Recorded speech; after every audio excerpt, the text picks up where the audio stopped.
Oliver, very well done, our lowest individual scorer. And Uncle Keith and Oliver, jointly, you would expect that from accountants, keeping the numbers nice and low. Very, very well done, our best joint scorers. But well done, all of you. Best of luck to all three pairs. Our category for round 2 this afternoon is words. It's one of those words rounds. Can you all decide in your pairs who's going to go first, who's going to go second?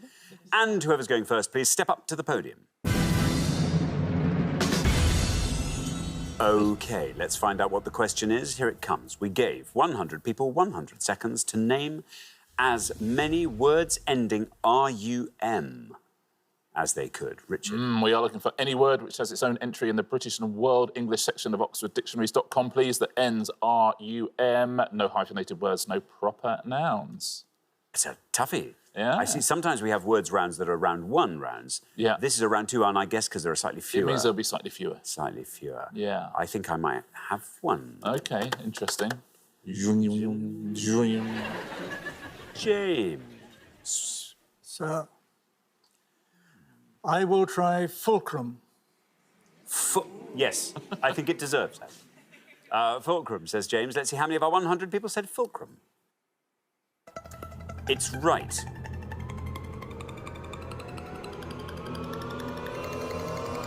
Down he goes to 9. Very well done indeed, James. Good start to the round.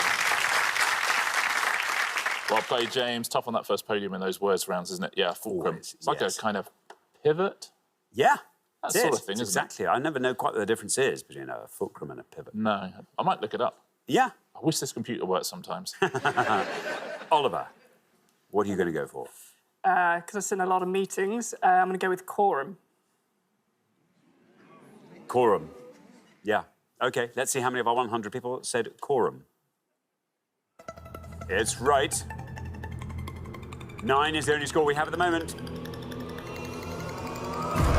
the quorum.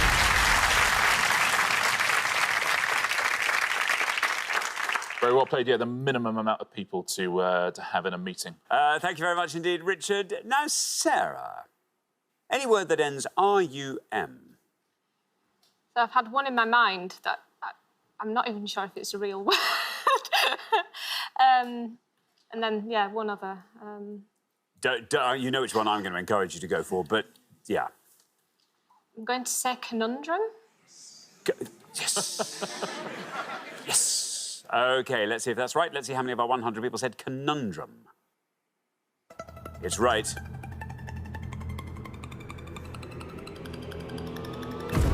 24. A confusing or difficult problem. You know when they do those pointless bloopers shows, sometimes those compilations which they show on Saturday nights, which everyone seems to love. They like them. Yeah. And they are fun. No one more than us. We enjoyed it. My absolute favourite bit is when you said, "Hi, I'm Alexander Armstrong, welcome to Countdown." That must have been the end of a long day, right? I think it was. Thank you very much indeed. Well, we're halfway through the round. Let's have a look at those scores. 6, the best score of the past. Once again, Oliver, getting to be a habit. Then up to 9, while we find James and Joanna, and then up to Sarah and Eleanor on 24. OK, so, Eleanor, you're a little bit ahead there. We need a nice obscure word ending R-U-M from you. Very best of luck. We're going to come back down the line now. Will the second players please step up to the podium? OK, Eleanor. Words ending R-U-M. You're the high scorers at the moment. I'm terrible at these rounds, as my husband will attest to. I've sort of got 2 in my head. One might be 2 words, might be 1, and the other one might be completely made up. But I need a low score, so I'm going to go for the one that might be completely made up and say laborum. Laborum. Exactly. Let's see. Laborum. No red line. You're the high scorers. How many people said laborum, and is it right? I'm sorry, Eleanor, that's an incorrect answer, but you did exactly the right thing. That's the right spirit. That scores you 100 points, takes your total up to 124. Yeah, had to give it a go. I'll give all the answers at the end of the pass. Thank you very much, Richard. Now then, Uncle Keith. I think I'll play reasonably safe, then I go for tantrum. Tantrum, says Keith. Let's see how many of our 100 people said tantrum. No red line, you're already through.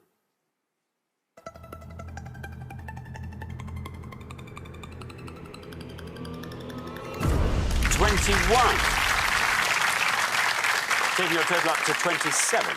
An uncontrolled outburst of anger or frustration. Toddlers, we're often told, have tantrums. Toddlers and US presidents tend to be the main people. Thank you very much indeed. OK, now, Joanna. So it's words ending R-U-M. You're through to the next round. Doesn't matter what you score here. Takes a bit of pressure off, but I bet you've got a good answer. Well, I have a couple. How about strum? Strum. Like guitarists are wont to do. OK, let's find out. Strum. No red line for you. You're already through. How many people said strum?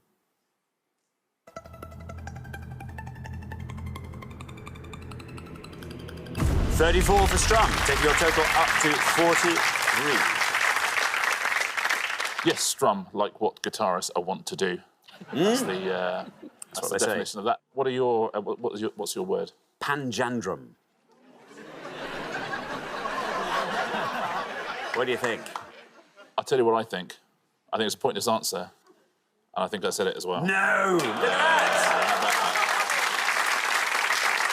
There you go. That's hilarious. How about that? Hey, back on form. Ah. The second I saw it come up, I think I may have spelt it wrong, but the second it came up, yeah, it's like sort of a civil servant or something. It's Yeah. like an unelected Yeah, official or an elected exactly. official, something like that. Should we take a look at some more pointless answers? Yes, please. Alabastrum, anti-serum, which is people who are furious about serum. Candelabrum, of course. Look at that. Candelabrum is the Singular. of Of candelabra. There you Yeah. go. Epicentrum, lustrum, natrum, that's something you get in homeopathy. Nostrum, sepulchrum, and sistrum. Should we take a look at the top three scorers, the ones that most of our 100 people said? Conundrum is the third highest scorer of all, 24. Strum is the second highest scorer of all. What's up the top? Drum. There it is. With Way 83. up the top. Drum, Strum, Conundrum, the title of my new album. Thank you very much indeed. Richard, well, we are at the end of our second round, which means we have to say goodbye to another of our pairs. I'm sorry, Eleanor and Sarah, our returning pair. We have to send you back to your auditing, I'm sorry, and your marathon running. But it's been lovely having you on. Thank you so much for playing. Eleanor and Sarah. We gave 100 people 100 seconds to name as many words ending in I-N-C-H as they could. I-N-C-H, Richard. Yeah, we're looking for any word in the Oxford English Dictionary online edition that ends I-N-C-H. As always, no hyphenated words or proper nouns, places or people's names. We won't accept the word inch itself, I'm afraid. And in case of doubt, occasionally we might ask you to spell the answer that you've given. Very, very best of luck. OK, thank you very much indeed. Right, Kat and Gemma. You all drew lots before the show, and this afternoon you get to go first. Remember, we are looking for words ending in I-N-C-H. I'm going to have to try and go with something that I know is safe and hope that Kat's got a bit of time to think about it and think of an absolute belter, basically. So I'm going to go with cinch. That's so weird. It's exactly what I was thinking of. Cinch. Let's see, you're hoping to score as few points as possible. Let's see if cinch is a correct answer, and if it is, let's see how many people said cinch. It's right. 34. Not bad. 34 for cinch. Richard?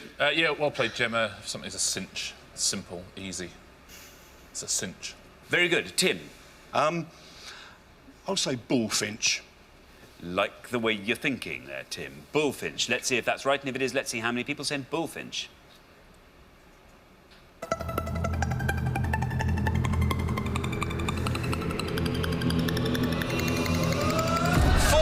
Very well done, Tim. That's a great answer. 4 for bullfinch. Richard? Yeah, terrific answer, Tim. Very well done. Great start. Bullfinch. It's a bullfinch. No one knows why they're called bullfinches. They've got quite a thick neck, but apart from that, nobody knows. Martin? I'm going to stay in a similar area and go with chaffinch. I see quite a lot of birds coming up, Richard. Chaffinch, says Martin. Let's see if that's right. You hope to score as few points as possible. How many people said chaffinch? He's right.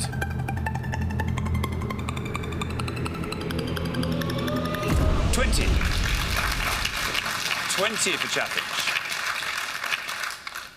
Yeah, pretty good answer. Martin Chaffinch, obviously another very popular British bird. That gets its name for eating chaff, because you often find them in barns, chaffinches. Alison? I think I'm going to stick with the bird theme, and I'll go with hawfinch. Hawfinch. Hawfinch. Hawfinch.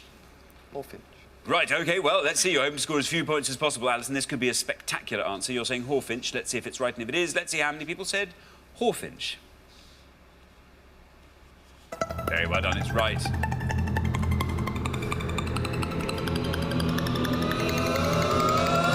it's pointless. That's an excellent answer. Very well done, Alison. It adds £250 to today's jackpot, takes the total up to £10,500, and it scores you nothing. That's a great answer, Alison. Very well done. Richard? Yeah, brilliant answer, Alison. Very well played. If you ask a Cockney what a hawfinch is, he'll say it's about that. Now then, we're halfway through the round, so let's take a look at the scores as they stand. Alison and Min, you are on nothing. Fantastic score. Tim, who introduced us to this bird line, well done, thank you. You scored 4 for that, a great score. Then we go up to 20, where we find Martin and Marco. Then up to 34, where we find Gemma and Kat. So, Kat, we need an absolutely genius answer from you on the next pass. We're going to come back down the line. Can the second players please take their places at the podium? OK, so remember, we are looking for words ending in I-N-C-H. Min, the high scorers are Kat and Gemma on 34. If you can score 33 or less, you are through to the next round. Well, given that Alison was so brilliant, I think I've got the leeway to play it quite safe. So I'm going to say winch. There is a red line. Below that red line, through to the next round. Let's see if winch is right and how many people said it. It's right. 44. 44 for winch, Min. That takes your total up to 44. Yeah, not a bad tactic, Min, but probably a few more points than you would have liked. Winch, any sort of pulley that hoists things up. A winch. A winch. Marco, we come to you. The high scorers are now Min and Alison on 44. You're on 20. If you can score 23 or less, you are through to the next round. I'm going to stay on the bird theme, and I'm going to go with goldfinch. Goldfinch, says Marco. Let's see if that's right. And if it is, let's see how many people said goldfinch. That's right. Very well done indeed. 3! That scores you. Very well said, Marco. Takes your total up to 23. You are through to the next round.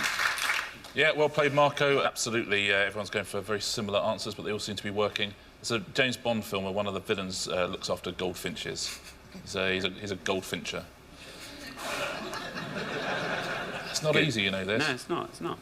Now then, Anna, you're on 4. The high scorers are Min and Alison on 44. If you can score 39 or less, you are through to the next round. OK. Pretty much all of the answers that I've thought of have already come up. I don't know that many birds, though, so how many people have said birds I've never even heard of is fantastic. Pretty much the only word I can think of now is clinch, as in clinching a deal. There's your red line. Now then, Anna, if your clinch can get you below that red line, you are through to the next round. Let's see if it's right, and if it is, let's see how many people said clinch. It's right. And you've done it. Very well done. 20 for clinch. 20 for clinch takes your total up to 24. You are through to the next round. Richard. Yeah, very well played, Anna. Clinch. It's an English word that ends I-N-C-H. Clinch. Cat. You're on 34. The high scorers on 44 are Min and Alison. Listen, if you can score 9 or less, you are through to the next round. 9 or less. Well, my bird knowledge is pretty non-existent, so I'm going to have to just cut that option off. And clinch was one of my options. So the only other word that I can think of was actually a film, The Grinch, with Jim Carrey. So I'm assuming Grinch is a word. If it's not, then I can't think of anything else. So I'm just going to have to go with Grinch and hope that nobody else thought of it. There's your red line. If you get below that red line with Grinch, you are through to the next round. Let's see if it's right, and if it is, let's see how many people said Grinch. Very best of luck. Oh, it's right.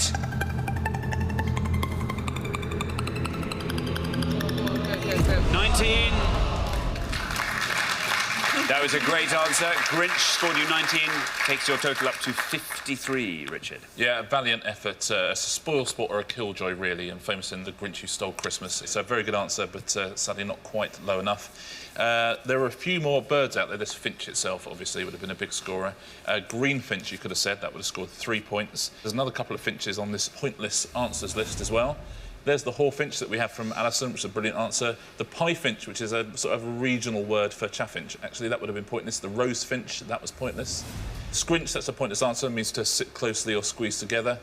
Skinch, to restrict the supply of something. Swinch, to toil or labour. To pinch, which literally means to pinch. It comes from Shakespeare's Merry Wives of Windsor. Unclench, different way of saying unclench. And rinch, which also it's a variant spelling of rinse. Let's take a look at the ones that the most of our 100 people said. Winch, actually the third biggest of all, but saw you through to the next round, so good answer, 44. Finch itself would have scored you 64, and right at the top, pinch on 82. Thanks very much, Richard. So at the end of round one, the losing pair with the highest score, I'm afraid it's Kat and Gemma.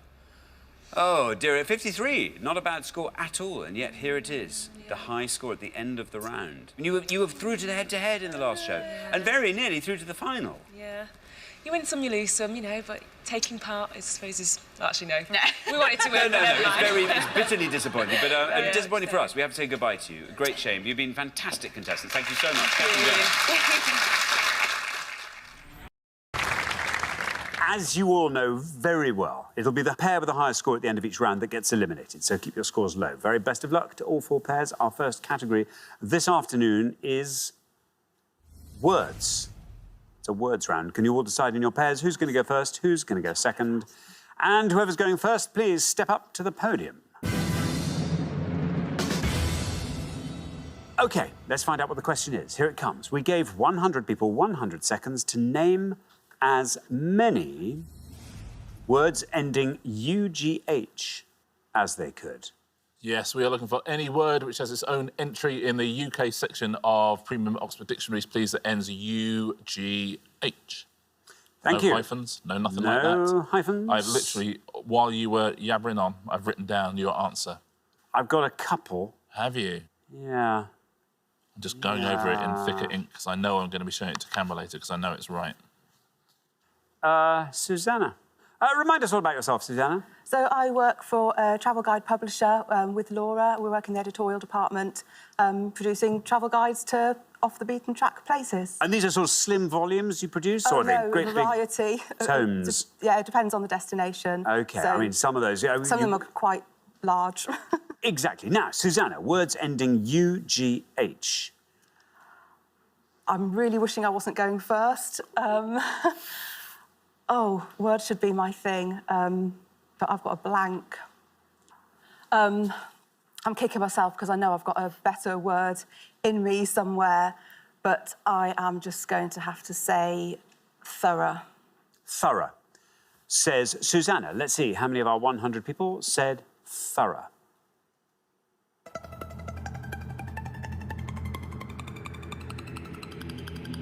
Down it goes to 29. Not bad. Gets us off to a good start. 29 for thorough. Yeah, to complete with regard to every detail. It's frustrating, that podium one, when it's a words round. That is... It's hard. Literally, we'll hear you go, oh, of course, in like 15 seconds. OK. Oh, I mean, I've thought of one that you might have put down for me, but I don't... Don't start double-guessing what I guess you're getting. OK. Otherwise, that's going to become like Inception. Janine, Hello. welcome to Pointless. How lovely to have you here. Tell us all about yourself. I'm a team organiser with Network Rail. I basically work in the office doing a lot of the admin, office management. My nickname in the office is Naggy because I have to remind people to do Someone's got to do it. Exactly. Particularly in that office. Yeah. Goodness me. Yes. And what do you do for fun, Janine? I'm really keen on geocaching, which is a hobby based on GPS and mobile phone technology, where you have to find containers or other things all over the world, pretty much. That's great fun. Now, Janine, what are you going to go for? I am going to go for trough. Trough, says Janine. Let's see, how many of our 100 people said trough?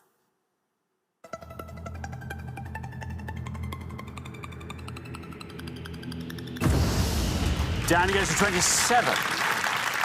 Not bad. 27 for trough. Yeah, trough. That's essentially it's thorough, but with hoe taken out. Thank you very much. Andrea, welcome to Pointers. Lovely to have you here. Tell us all about yourself. I'm Andrea. I am married to Stuart. I have 2 lovely children, my 2 little dogs, What are your dogs? Duncan and Daisy. Lovely. What are your kids called? Laura and Louis. They're probably more important than the dogs, to be honest. Laura, of course they are. Well, I had to, in order of, rising order. Now, Andrea, what are you going to go for? So it's words ending UGH. I'm going to go for... I'm going to try replough. Replough, says Andrea. Let's see how many of our 100 people said that. Replough. It's right.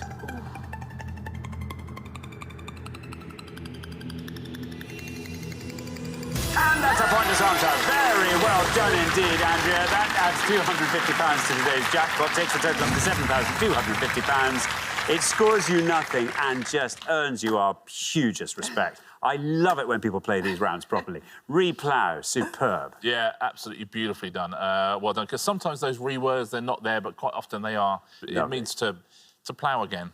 Thank you very much indeed. Rob. Hello. Welcome back. Thank you. Remind us all about yourself, Rob. So I'm a youth worker funded by Teenage Cancer Trust. I work with teenage cancer patients aged 13 right up to 24 in a children's hospital in Liverpool. And when work's done, what do you get up to? I'm always looking for a bit of fundraising, the next silly ideas, so... What's the silliest thing you've done so far? I walked from London to my place of work in Liverpool in a week, so yeah. I called it my walk to work, so yeah. With friends?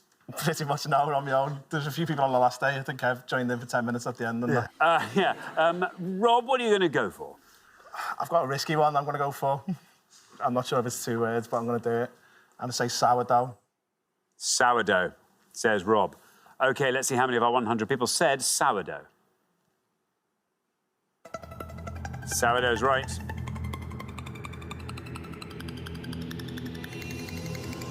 Oh, very nearly. That's a lovely answer, though, Rob. Well done. 4 for sourdough.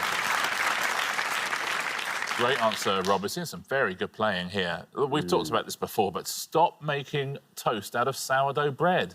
It's absolutely horrific. Nah, don't do it. It cuts your mouth. I mean, literally, just make toast out of normal bread. Yeah, I mean, sourdough bread on its own is lovely. A bit of butter. Fine. I know. If you're having a nice, like a full English, just have normal toast. Normal toast. You know, it's like a weapon. I know, it is. And they cut it in such weird shapes because it's not like a proper loaf of bread. Yeah. You can't put bacon in the middle of it and have a sandwich. It's just like kind of, no. Come on. Thank you. And thank you. That's a very good public service you've just performed there. Thank you very much indeed. We're about to come back down the line, get the other people up. But before we do that, let's just wallow in the glory of Andrea's brilliant answer and remind Susanna and Laura that they better just address the fact they're currently the high scorers at the moment. Could the second players please step up to the podium? OK, Kev, welcome back. Thank you. Remind us all about yourself, Kev. I'm an advanced nurse practitioner working in a children's hospital that Rob mentioned before, looking after oncology and haematology patients. Very good. And how about you? What do you do with your spare time, Kev? Well, I've got a keen interest in cooking. My heritage, mum and dad are from Mauritius. So what are the sort of staples of Mauritian cuisine? Fricassees, Indian-based dishes, South African, Chinese. It's got a bit of a fusion really going on from Mauritius. They are right in the middle of the Indian Ocean. You've got influences from everywhere. Very exciting. Yeah. Now, brilliant score from Rob in the first pass means that 24 or less sees you into the next round. What are we thinking? OK, I'm going to go for borough. Borough. Borough, says Kev. Here is your red line. Can you get below or close to this red line with borough?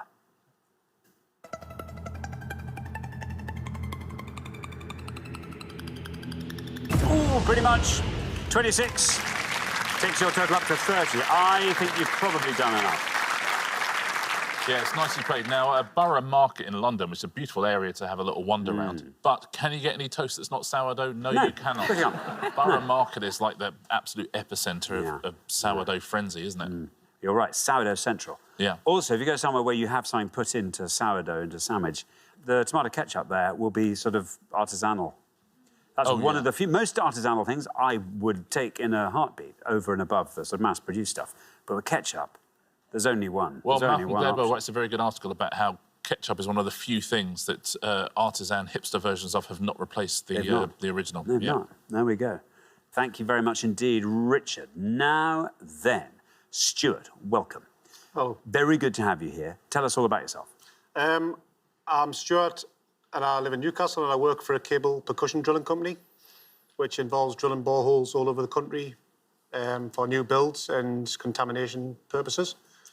So you're in charge of the drilling, then, are you? I am. I'm the lead driller, yes. See, that's what lead driller It in is. the band. What do you lead drill? I do, yeah. How many of you in the group? There's two. So it's not that exciting. So it's lead and rhythm driller. Lead and assistant. Yeah. Yeah. I see. Yeah. So hard hats, eye protection. The lots full of- whack, yeah. The full I mean, he's whack. literally standing there, but you've got all that. Yeah, it's all that. Okay, yeah, lots of this, and then lots of shouting at each other. that's nice. Ear defenders, obviously. Which you can't hear. Yeah, good point. See, that's fun. I've just lived a day in your life. That is fun. You would enjoy it. You would. I promise you I would. Now, OK, Stuart, there you are on nothing. If you can score 29 or less, you're into the next round. I think you kind of have to score a pointless answer. I think, well, just for parity's sake. I would have been in the next round if Kev hadn't pinched my answer. And I've kind of had that in my answer right from the start. So I've had to quickly come up with one, pretty obvious one, and I'm going to go for rough. Rough. Rough. OK, here is your red line. Can you get below that red line with rough? Let's find out.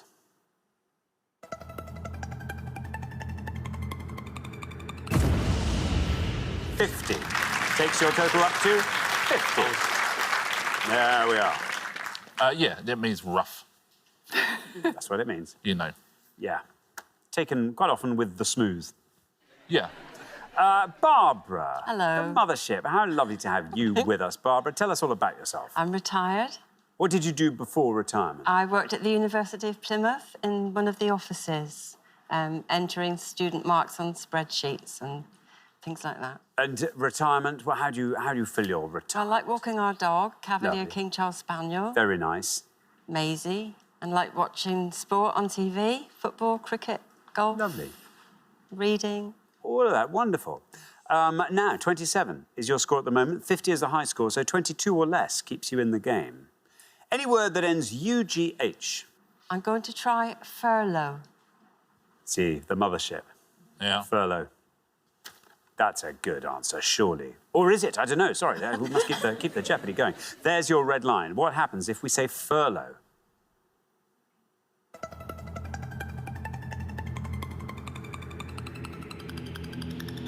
Very well done indeed. That goes down to 1. 28 is your total. Very good. Very well played. What a lovely start to your pointless career. Yeah, temporary leave of absence from work or prison, like all of you are taking now, from work. not from work, most of you from work. Yeah, it's all good. Thank you very much indeed. Laura, welcome back. Hi. Great to have you with us again. I mean, Laura, currently the hero of the moment because that flag round will live on for some shows still to come. Remind us all about yourself, Laura. Well, I work in travel, which, you know, is good, seeing as I know the flags. But in my spare time, I'm quite sporty, like I play netball, and I'm a Chelsea fan. Don't say that too loudly. It's suddenly got very cold here. Yeah. That's weird. OK, now listen, you're on 29. You have to score 20 or less. Yeah, so I've also had my answer stolen, not to be bitter or anything. Oh, that's annoying. So I've got a few answers, and I don't know if they're going to be low enough, so I might have to risk it. Yep. I think this is a bird. I'm going to go with chuff. Chuff. Chuff. That's one of my reserve ones. Oh, OK. Yeah. Chuff, here is your red line. Can you get below this red line with chuff? There we are. It most certainly is a bird, by the way, and you are through to the next round. Very well done indeed, down to 1. Taking your total up to 30. Very well done. Yes, very good, Laura, isn't she? She's good. Flags She's and good. birds, it turns out now. Flags and birds. CHOUGH, chuff. Yeah. What have you got? Hiccough. Oh, the alternate spelling of hiccup. Yeah. There you go. I've got Oh, that's hilarious. It's alternate spelling of hiccup. There you are. I knew you'd say it. Oh, I'm very happy with also, myself. I knew you'd know I'd have said There that. you I go. kind of There you thought. go. Yeah. Let's take a look at some pointless answers, shall we? Quite apart from replow, which we already had. What did Hiccup score? 1. Oh, right, OK, fair enough, good. Sorry. No, it's fair enough. Feed through, that's an electrical thing. Head borough, that's like the chief of a borough from ancient times. Outlaugh, it's a laugh longer than someone else. Apparently they laugh the longest, I think. Yes, they do. Overplough is to plough over somewhere that's already been ploughed, which is sort of like replough. I mean, your guess very much as good as mine at how you pronounce this next one. Shook. It's a ditch or furrow in Scotland or Ireland, a shook. Apologies for my pronunciation. Therethrough, which is the same as thereby. Turlough, which is low-lying land in Ireland. And Yarborough, which some people might have got. That's if you play whist or bridge. It's a hand that's got nothing above a 9. It's known as a Yarborough. And those are your pointless answers. Very well done if you got one of them. Thank you very much indeed. So at the end of our first round, we have to say goodbye to one of our pairs. I can't bear it. Stuart and Andrea, you gave us a pointless answer, but I'm afraid it was just a low-scoring round, and 50 just happens to be the high score, so we have to say goodbye. We'll see you again next time, though. Look forward to it very much. Meantime, thank you very much, Stuart and Andrea. Let's find out what the question is. We gave 100 people 100 seconds to name as many words that end in inging as they could. Richard, can you be any more specific? Yeah, this is words in the current Oxford English Dictionary. And don't forget, it's not just words that end in ing, it's words that end in inging. And there are 60 of them in the Oxford English Dictionary. And plenty of them, I can assure you, are pointless. The other thing to remember is proper nouns can't be accepted, and we're not allowing hyphenated words either. OK. Corin and Marcia, you're first. Yeah. Corin, what are you going to go for? Got a few in my head. Mm-hmm. Remember, we want a really obscure one. Yes, exactly. So, I think I shall go for sponging. You're going to go for sponging? Oh, no, that's completely wrong, isn't it? No, I'm not, no. I'm afraid we have to take your first answer. All right, well, let's see how many of our 100 people said that. If it is incorrect, it will score you the maximum of 100 points. Let's see how many people went with sponging. Bad luck, Corin. I'm sorry. That is a wrong answer, and that does score you the maximum of 100 points. I'm so sorry. All right, on to our next pair. Rob. It sounds obscure, but that doesn't mean it's going to be right. So I'm going to go dinging, like dinging of a bell. OK, well, let's see how many of our 100 people said dinging. It's the right answer. It's good. Very good. Well done. That means 15 of our 100 people said dinging, and Rob and Deb score 15. On to our next pair. Emily, what are you going to go for? I am going to go for flinging. Flinging. Let's see how many of our 100 people said flinging.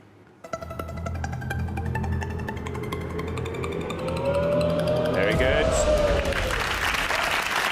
27. We are looking for words in the English language ending in inging. Next pair, Christos. What are you going to say? Caught between a rock and a hard place here. I'm going to go for this. Singeing, as in singeing clothes. Oh, can you spell that in the way that you would like to spell it? S-E-I-N-G-I-N-G. S-E-I. You're going to take the E from the end and put it there. Yes, I'm hoping between the I'm S and hoping the I.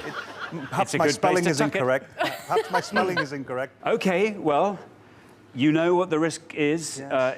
If it is incorrect, you will score the maximum of 100, massively to the relief of Marcia and Corin over here. Let's see how many of our 100 people went with sienging. Oh, bad luck, Christos. Unfortunately, that is a wrong answer, which means you score the maximum of 100 points. Richard, singeing. Yeah, you just had to move the E around. It's S-I-N-G-E-I-N-G. Well, we're halfway through the round. Let's have a look and see where we are. Rob and Deb, you're doing very well with a wonderful low score of 15. I'm afraid Corin and Marcia and David and Christos, things aren't looking good for you. You've got the highest scores possible with 100 each. You've just got to look for those low, low scores on the next pass. OK, well, we're going to come back up the line. So will the second players please take their places at the podium? All right, David, let's see if you can help Christos out here. We are looking for words ending in inging. Winging. Winging. OK, well, singeing was low-end audio. Let's hope winging is high-end audio. You are currently on 100, the highest possible score. We've got to hope that winging scores you a lovely low score to keep you in the game. Let's see how many of our 100 people went with winging. It's good. 41. That means 41 of our 100 people said winging, which takes your total up to 141. You are now the current high scorers. You've got to hope the remaining pairs score higher than that. Otherwise, you will be out of the game at the end of this round. OK, on to our next pair, Lucy and Emily. I'm just going to say Lucy and Emily and Deb and Rob, you are safe as houses now. Even if you score the maximum, you're still not going to be as high as David and Christos on their 141. What are you going to go for? I can only come up with two, and they're quite obvious. So I'm going to say bringing, as in I'm bringing the wine to the party. That's exactly what I was thinking. That's quite weird. As in, what are you bringing to the party? Anyway, brilliant. Bringing. OK, let's see how many of our 100 people brought wine to the party with bringing.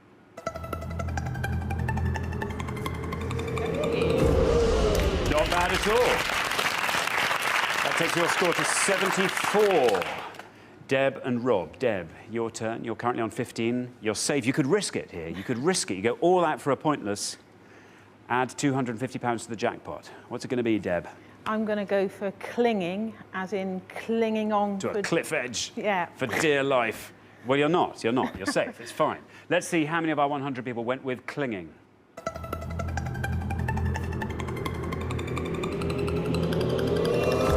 Very good.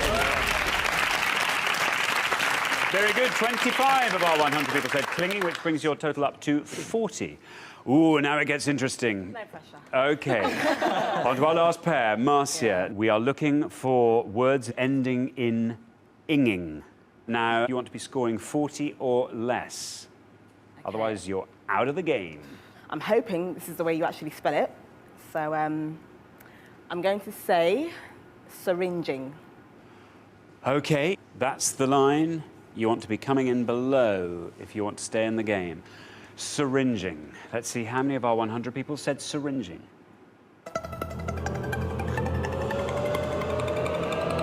It's good. It's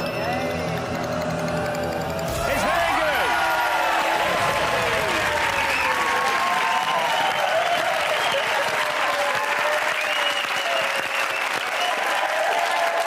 That means that none of our 100 people said that, and it adds £250 to today's jackpot. Taking it up to £7,000.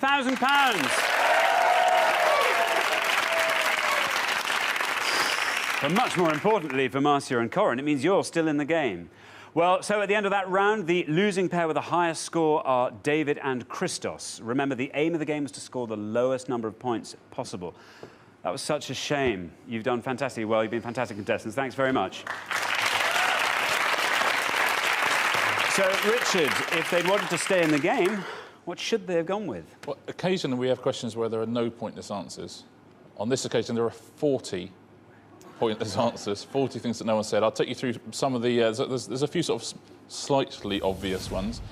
Impinging, upbringing, syringing, which we had, which is absolutely brilliant, and some more random ones. Rump springing, obviously. Rump springing means to let oneself go slightly.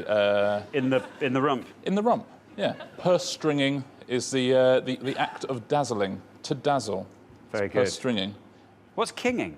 Kinging is the act or fact of being made a king. OK, David and Christos, you've wasted one of your chances to go through to the pointless final. We have to say goodbye to you for today, but we'll see you next time for your last chance. The remaining four pairs, though, it's time for round two. OK, guys, the round two category is words. Words. OK, can you decide in your pairs who's going to go first, who's going to go second? OK. And whoever's going first, please step up to the podium. Now, remember, Pointless is all about scoring the fewest points. OK, so you need to rack your brains for those obscure and unheard of answers that you think the fewest of our 100 people said. With that in mind, let's find out what the next question is going to be. So, we gave 100 people 100 seconds to name as many words that end in O-U-G-H as they could. Could you be more specific than that, Richard? Yes, O-U-G-H. We're looking for any word ending in that that's in the Oxford English Dictionary. No proper nouns and no hyphenated words. But apart from that, any word ending O-U-G-H. There are 64 of them in the English language. OK, Zena. Have you got the 100 ready? I think we may have. I don't think we'll need it, though. We won't need it. We won't need it. Trough. Let's see how many of our 100 people also said trough. It's going down, Zena. Look at that. Down it goes. Very good. That means 27 of our 100 people said trough. Not a bad score to kick us off with, Zena. 27. Yeah. Martin, we are looking for words that end in O-U-G-H. I hope it's acceptable. Borough. OK, you're going to go with borough. Let's see how many of our 100 people said borough. It's a correct answer. Not bad. That means 35 of our 100 people said borough. That gives Martin and Simon a score of 35. OK, on to John. Well, I've got a bit of a tickly throat at the moment, but it could be a cough. Yeah, it might be. Anyway, what are you going to give me, John? Cough. I see what you're saying. I see. Let's see how many of our 100 people said cough.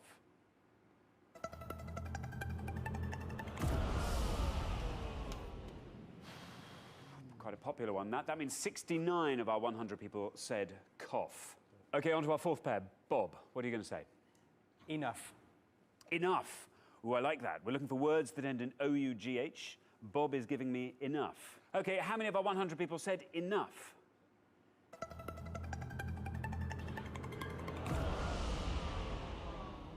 That means 53 of our 100 people said enough. That brings your score to 53. OK, we are halfway through the round. Let's see how we're doing on the scoreboard.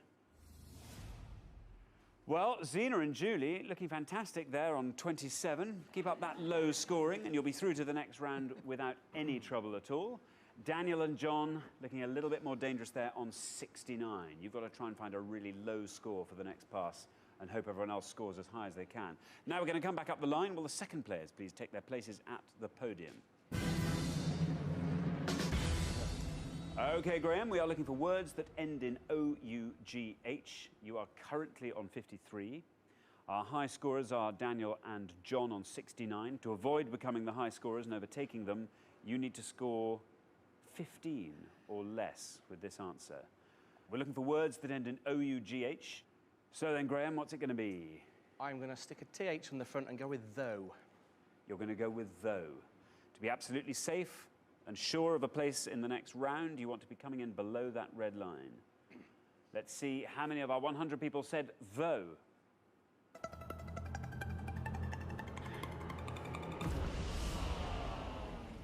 That means 44 of our 100 people said though. That brings your total up to 97. You are now our highest scorers on 97, but everyone else has another turn. Daniel, you were the high scorers on 69. To avoid becoming the high scorers again, you want to be scoring 27 or less. What are you going to say? I'm going to put a D on the front and say dough. You're going to put a D on the front and say dough. Here comes the red line. You have to be below that red line to get through to the next round. Let's see how many of our 100 people said dough.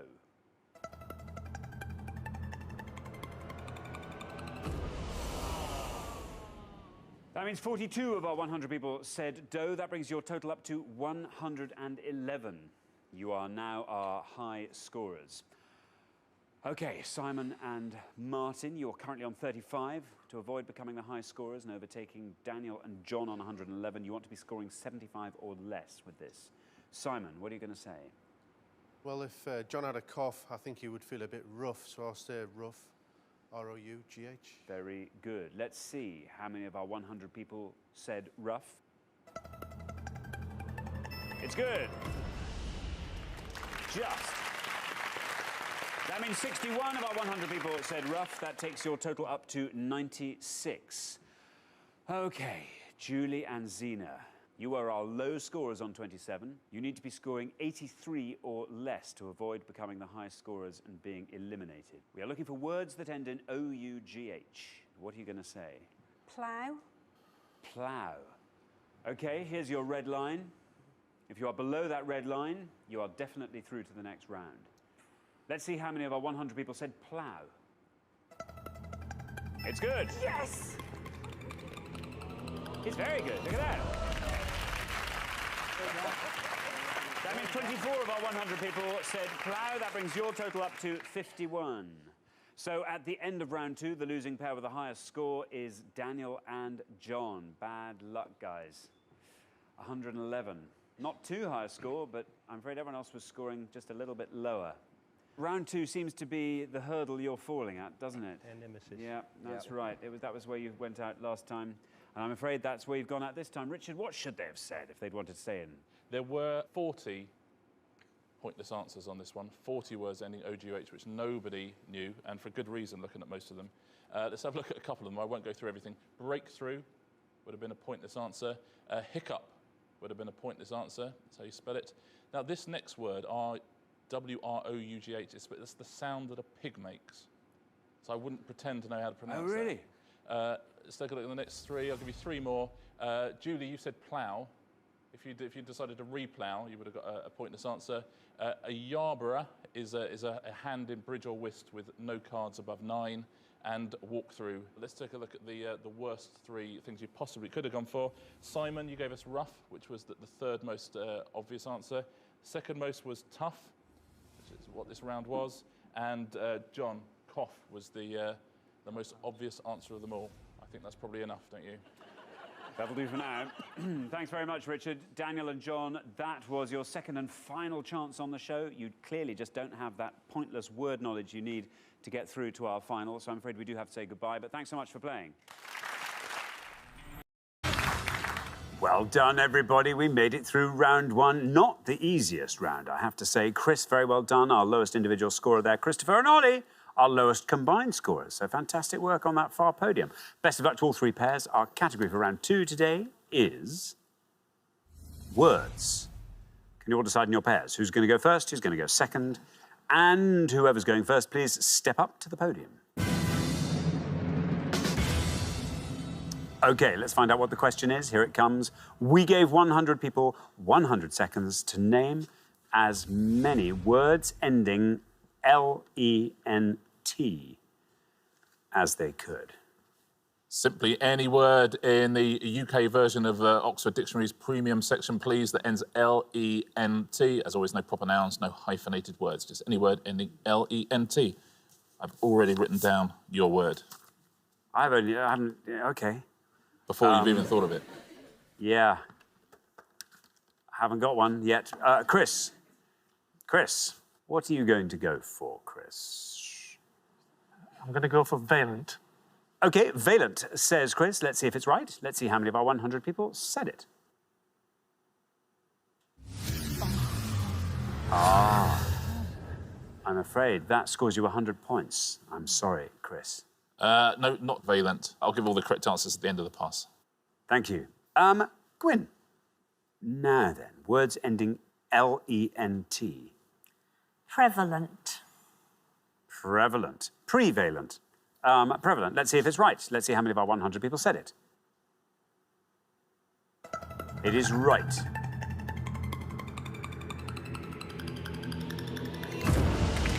Six.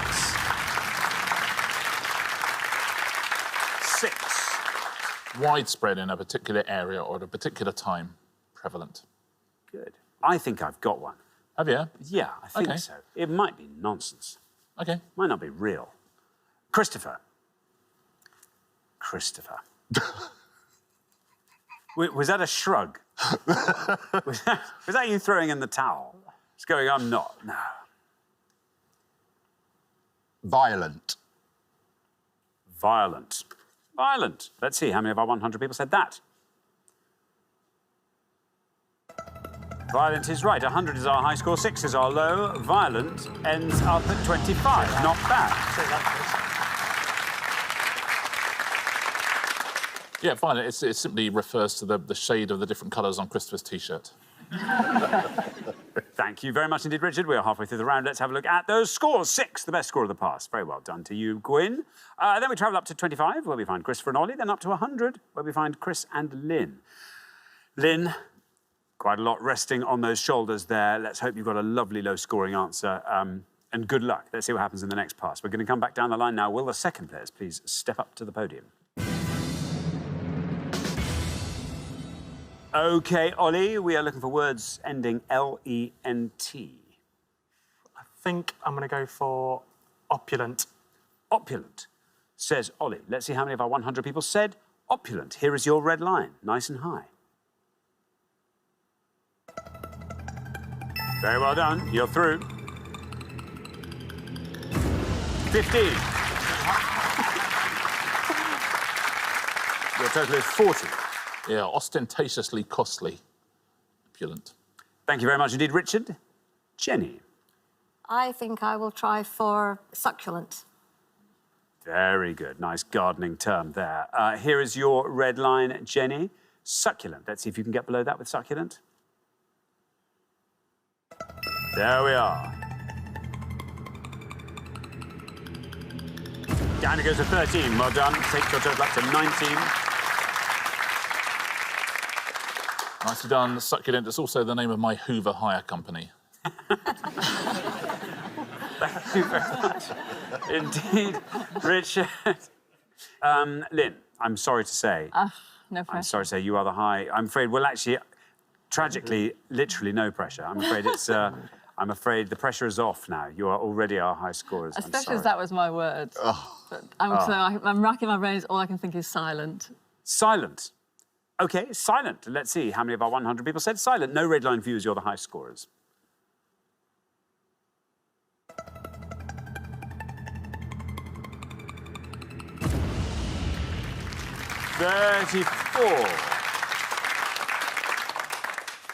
Yeah, now listen, let's clear up the issue of valent. It's just a suffix, I'm afraid. It's not a word, and so there's electrovalent. There's all sorts of words that end valent, but valent itself is not a word. If you'd used any of those, you could have got yourself a few pointless answers there on podium 1.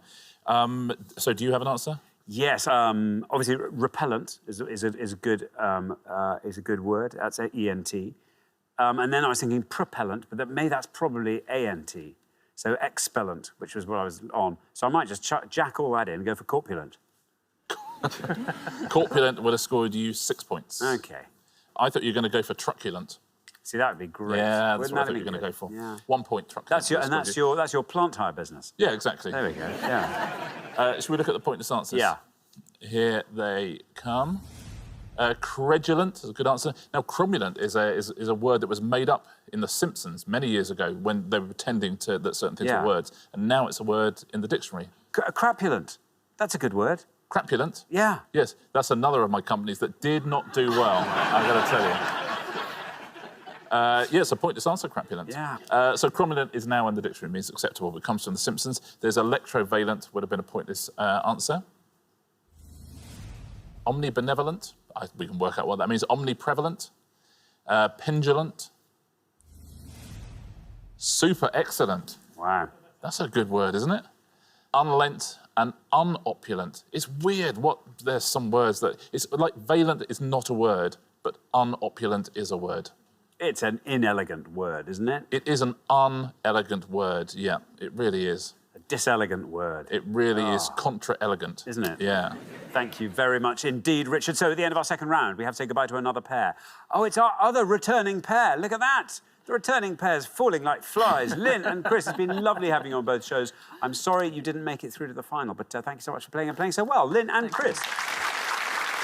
But in the first round, each of you must give me one answer, and you cannot confer with your partner. Whichever team has the highest score at the end of the round will be eliminated. You have to be careful, because if anyone gives me an incorrect answer, then this will happen. Exactly. Whoa, we don't want that to happen. Every time that happens, you will score the maximum of 100 points. OK, guys, the first category is words. There we are. Can you decide in your pairs who's going to go first? And once you've decided, whoever's going first, please step up to the podium. We gave 100 people 100 seconds to name as many words ending in os as they could. Richard, can you elaborate on that? Yeah, we're looking for any word from the Oxford English Dictionary that ends OSS. We're not allowing abbreviations, hyphenated words, or proper nouns. There are unbelievably 59 words in the OED that end OSS. The other thing I have to say is we're not allowed to use the word os. Os itself is an auspicious greeting or a wishing of good luck. So I wish os to you all. Yeah, os. In this round. Very good. OK, well, Anthony and Abby, you all drew lots before the show. Today, it's your turn to go first. Abby, you good on words? Yeah, I'm not bad. I think I'm going to go with emboss. E-M-B-O-S-S. Oh, I like that very much. Excellent. We're looking for nice obscure words ending in OSS. I rather fancy emboss. Let's see how many of our 100 people said emboss.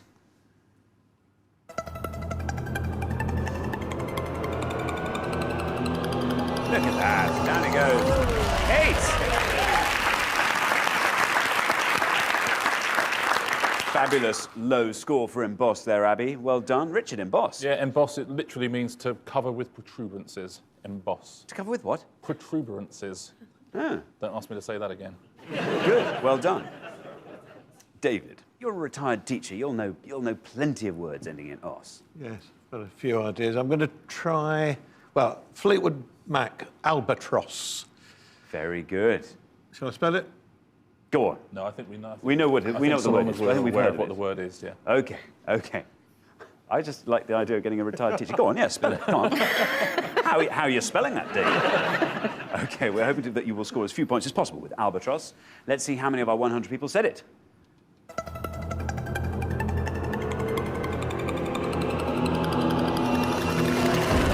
Ooh. 13. Some Coleridge fans in there. Albatross, Richard. Yeah, albatross, you know what that is. It's an albatross. It's also 3 under on 1 hole in golf, if that helps. All right, on to our next pair. Ryan. Ryan, words, a strong point for you? I use them every day. Yeah, I do too. I've got a degree in words. We are looking for words ending in OSS. I'm going to hope that people are concentrating on the sound os, so I'm going to go for gross. G-R-O-S-S. Oh, I like what you've done there. You're going to go for gross. Let's see how many people said gross.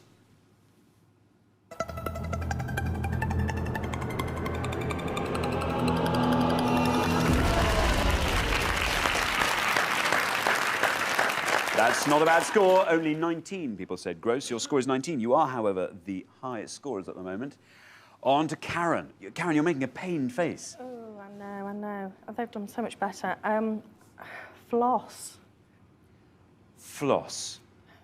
Is it rubbish? I don't know. A lot of people don't floss. Let's see. How many of our 100 people said floss?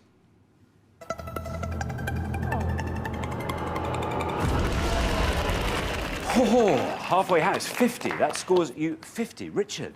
Yeah, well, floss is literally the rough silk that sort of entombs the cocoon of a silkworm. Though I think we use it slightly different ways these days. Otherwise, 50 people wouldn't have said it. Very good. OK, we are halfway through the round. Let's take a look at the scores. Well, Anthony and Abby doing very well on a nice low score of 8 there. Lawrence, you're going to have to try and come up with something really low scoring there to save yourselves being eliminated at the end of this round. But very best of luck. OK, we're going to come back down the line. Can the second players please take their places at the podium?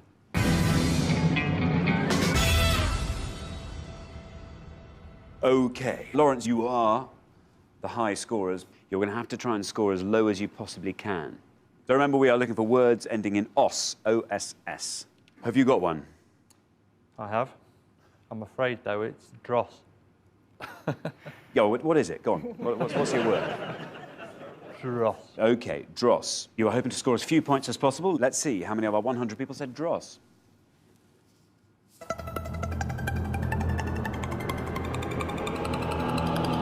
Not bad. 29. That takes your score up to 79. Richard, dross. Dross is literally the scum thrown off from metals using the smelting process. quite interesting. Nice use of the word quite. Quite. That's quite interesting. OK, Dan. Right. Dan. I had a word that came into my head straight away. Now sort of half doubting myself, but along the same sort of lines as Ryan, I'm going to go with engross. E-N-G-R-O-S-S. Engross. Yeah. I like engross. There's the red line that's come in. You have to come in below that red line to be certain of a place in the next round. OK, we're looking for words ending in os.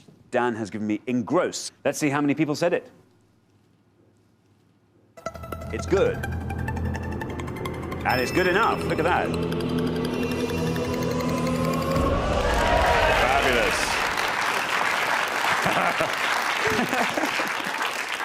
He turns down the punching of the knuckles. Leave him hanging. Yeah, OK. Poor Ryan. Engross, Richard. Yeah, so Ryan and Dan have gone for gross and engross. That's good tactics, isn't it?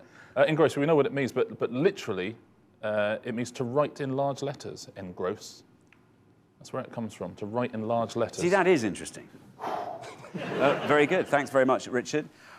Oh, dear. Well, Lawrence and Karen are still the high scorers. They're on 79, a little bit out in front. Patsy, remember we are looking for words ending in os, O-S-S. What are you going to give me? Oh, don't shake your head. Disaster. Oh, no, no, no. Taught maths for 30 years. Don't do words. Oh, there must be a mathematical word ending in os. Surely, Can't think surely, of one surely. at all. Well, look, they're 79. They're way out in front. Well, I mean, I can only come up with really useless ones. So I'm going to say toss. You're going to give a toss. Let's see how many of our 100 people said toss. There's your red line. It's quite high up. Come in below that with toss, and you'll be fine. Let's see.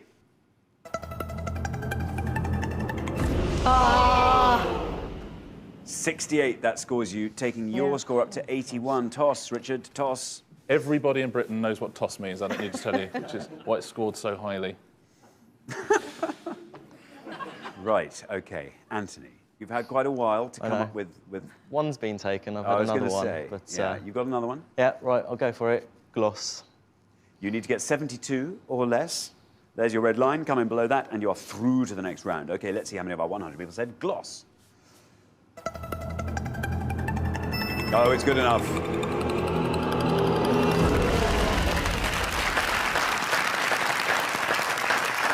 Well, that gives you a score of 26, taking your score up to 34. So that's the end of round one, and the losing pair with the highest score, I'm afraid, are Patsy and David. What would have been your dream subject to come up then? Well, there's not many on maths, is there, really? No. We don't have many rounds on maths. Alas, no. Well, we're going to find out from Richard what else you could have said. And you're going to kick yourselves, I'm sure, when you know what pointless and low scorers there were in there. Richard? You know what? The word cross would have seen you through, Hoss would have seen you through, DOS would have seen you through, across would have seen you through. But there are a load of pointless answers as well, loads and loads. Probos, do you know what probos means? No. It's the trunk of an elephant. Probos would have been pointless.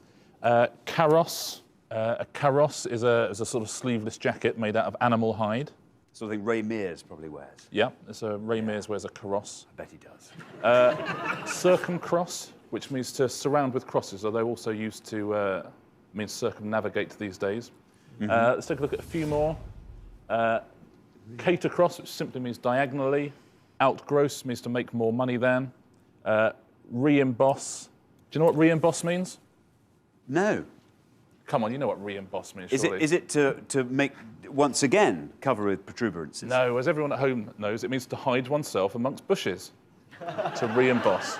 Let's take a look at three more, and all of these, autocross, rallycross, motocross, all forms of motorsport. OK, let's take a look at the worst possible answers you could have given. These are the ones that most people out of our 100 said when we gave them 100 seconds.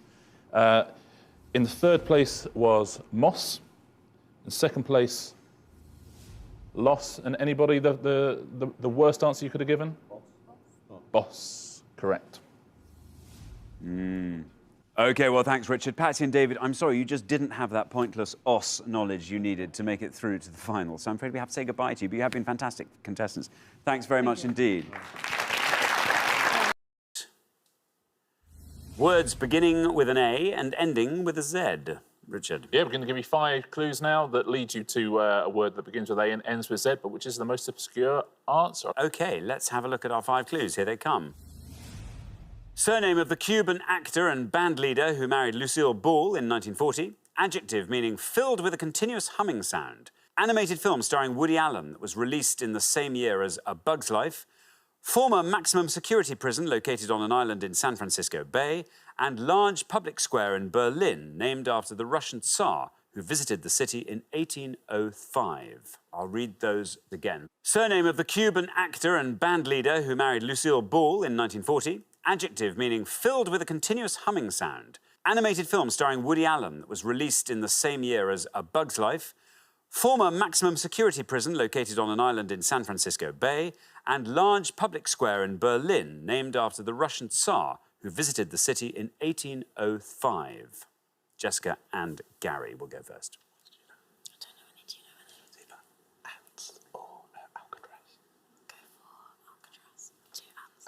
OK, we think we know 2. We're going for the animated film starring Woody Allen, Ants. Ants. Say Jessica and Gary. Now then, Megan and Angharad. Do you want to talk us through that board? So the prison is Alcatraz, but we think we're going to go for the bottom one, which we think is Alexanderplatz. Alexanderplatz. OK, so we have Ants and we have Alexanderplatz. Jessica and Gary said Ants. Let's see how many of our 100 people said that.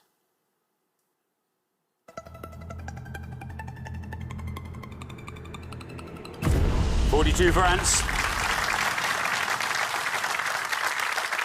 Meanwhile, Megan and Angharad have gone for Alexanderplatz. Let's see how many of our 100 people said that for the square in Berlin. That's right.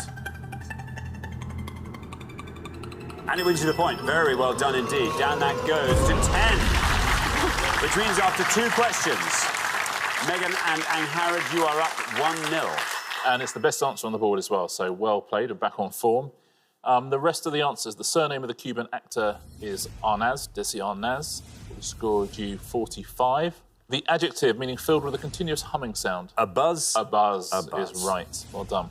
Would have scored 17, and you're right about Alcatraz. It's a big scorer, though. 83 points for Alcatraz. Words ending P-O-T, Richard. Yep, any word with its own entry in the premium Oxford dictionaries, please, as of July 2019, that ends P-O-T. As always, no proper nouns, no hyphenated words. Zena, what do you think? Yeah. Me too. Words I'm not really a fan of, but I'll give it a shot with balm pot. OK, so Zena is going for balm pot. Let's see if that's right. Let's see how many of our 100 people said balm pot. Let's see if it's right. It is right, Zena. That is our correct answer. And it goes on 3. Very well done indeed. What a great start to the round. 3 for balm pot. That was my word as well, Zena. It's the first one I thought of. The Scots use it normally. It's a foolish person, let's say. I'm sure I've read it in Irvine Welsh before now. Balm pot or bam pot as well, sometimes they say. Thank you very much indeed. Richard, Ian, welcome back. What are you going to go for? Have you got a word yet? I have. Good.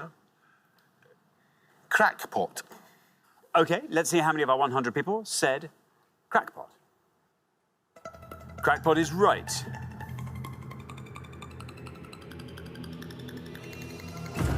Down it goes to 14.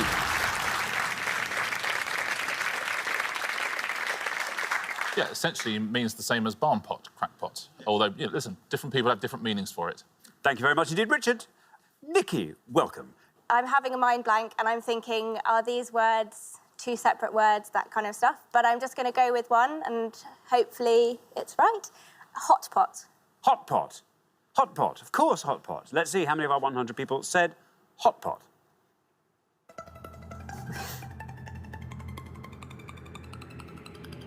Down it goes to 38.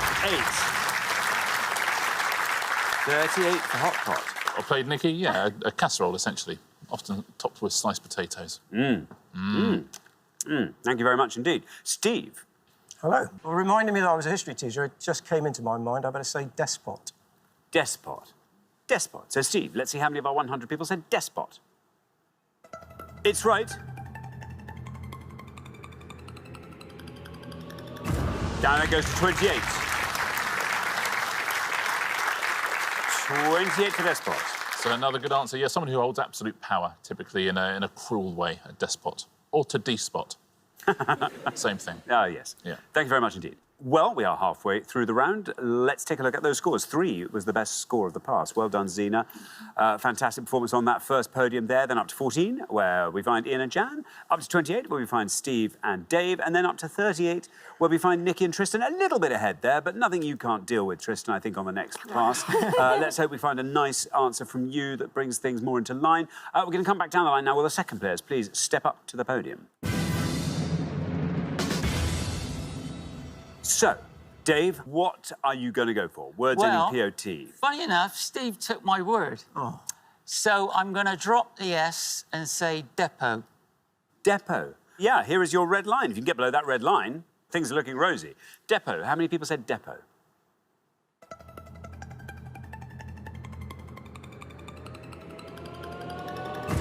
$27. Not bad. Taking your total up to 55. Yeah, one for your letter, one for your point there for depot, or depot. Thank you very much indeed. Tristan, welcome to Pointless. OK, so I think I'm going to take a little bit of a gamble at this stage. So I'm going to go for hot spot. Hot spot. I like the way you've broken out of the pot mould. This is good, I think. Hot spot. There's your red line. Let's see what happens when we go for hot spot. It's right. Oh, look at that, Tristan. You've done it. Very well done indeed. 8. Takes your total up to 46. Very well played, Tristan. It's a great answer. Yeah, a place of significant activity or danger, or it can literally mean just a place of slightly higher temperature than everywhere around it. Thank you very much indeed. Now, Jan. Hello. Now then, Jan, welcome back. Both my words were taken by these guys, so I'm struggling. There's one that I can think of that's going to be rubbish. So I'm going to take a gamble. Yeah. Go for a device I know they use in America to flush their sinuses, and it's a neti pot. I don't know if that's one word. What a lovely image you've just conjured up for us. There we go. A neti pot. Neti pot. Let's see. Here is your red line. Can you get below this red line with neti pot? Let's see what happens. Neti pot. Oh. Oh, I'm sorry, Jan. 2 words. I'm sorry. Neti pot scores 100 points, takes your total up to 114. Yeah, it's 2 words, I'm afraid, but lovely to hear about. That's, yeah. Oh, it's we're thinking about neti pots now, aren't we? Thank you very much. Jackie, welcome back. Thank you. Can I say jackpot? You certainly can. And be ever hopeful that we might get there. OK, well, let's see. No red line. You're already through. Let's see how many of our 100 people said jackpot.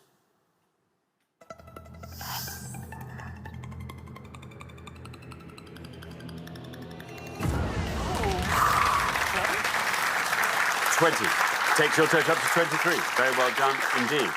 You could now make history as the first person ever to win the jackpot, having given jackpot as an answer during the show. So that's something to look forward to the rest of the show. Tough round, that one. Have you got an answer? Yeah, I have. Well, I mean, I've now got loads. Yeah. I'm going to fling them at you.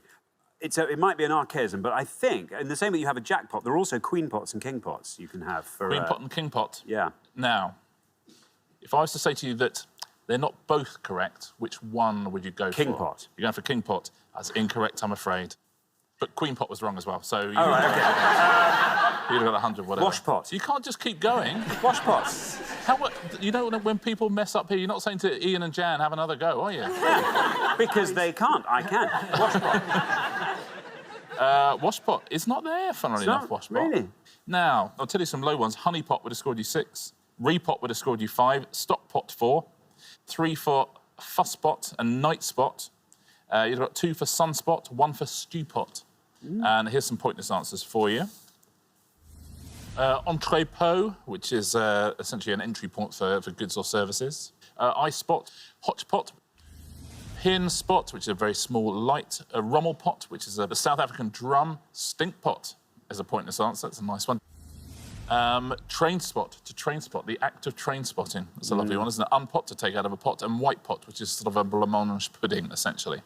So those are all the... there's your pointless answers. That was fun. That was really good fun. That was great.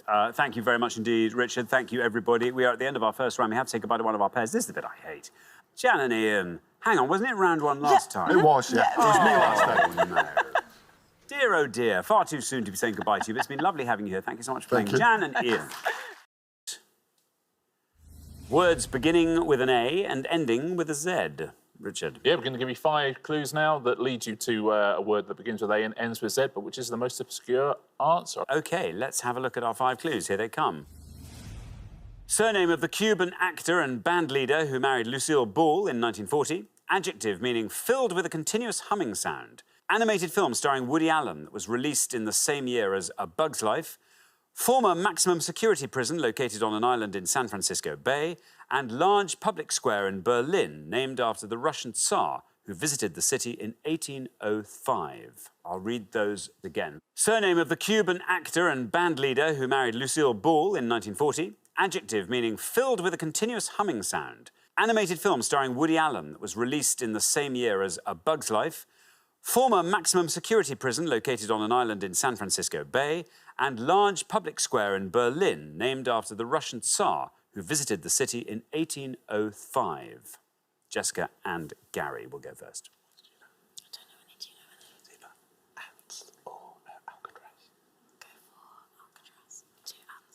OK, we think we know 2.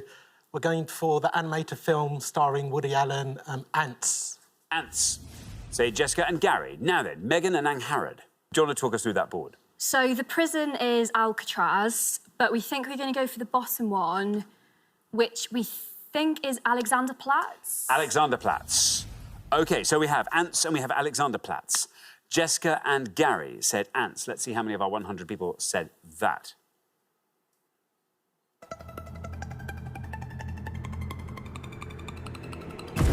$42 for Ants. Meanwhile, Megan and Angharad have gone for Alexanderplatz. Let's see how many of our 100 people said that for the square in Berlin. That's right. And it wins you the point. Very well done indeed. Down that goes to 10. Which means after 2 questions, Megan and Angharad, you are up 1-0. And it's the best answer on the board as well, so well played and back on form. The rest of the answers, the surname of the Cuban actor is Arnaz, Desi Arnaz. We scored you 45. The adjective, meaning filled with a continuous humming sound. A buzz? A buzz, A buzz. is right. Well done. Would have scored 17, and you're right about Alcatraz. It's a big scorer, though. 83 points for Alcatraz. Just so you've been told, it is the pair with the highest score at the end of each round that gets eliminated. Just remember that. Keep your scores nice and low and everything's great. Best of luck to all 4 pairs. Our first category this afternoon is words. Can you all decide in your pairs? Who's going to go first? Who's going to go second?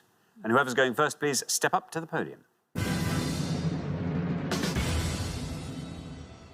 OK, let's find out what the question is. Here it comes. We gave 100 people 100 seconds, I'm already smiling, to name as many words ending in END as they could. Richard. I mean, you know. Yeah. I even said there'd be a snigger and there was. Now, we're looking for any word that has its own entry in premium Oxford dictionaries, please, that ends END. As always, no proper nouns, no hyphenated words as well.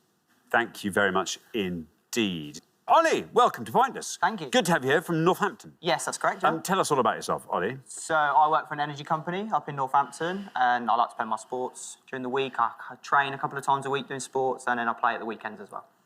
OK, what sports are these? So I play flag American football. So it's American football, but without all the big hitting. Flag American football? Yes, yeah. So you know, like tag rugby? Yes. Like that. It's like that? That's how you get OK. tackled, yeah. I see. OK, very good indeed. Now, word rounds. Always tough going first on a word round. Yes. Just having a think. I'm going to go for East End. East End. OK, East End, says Ollie. Let's see if that's right. Let's see how many of our 100 people said East End.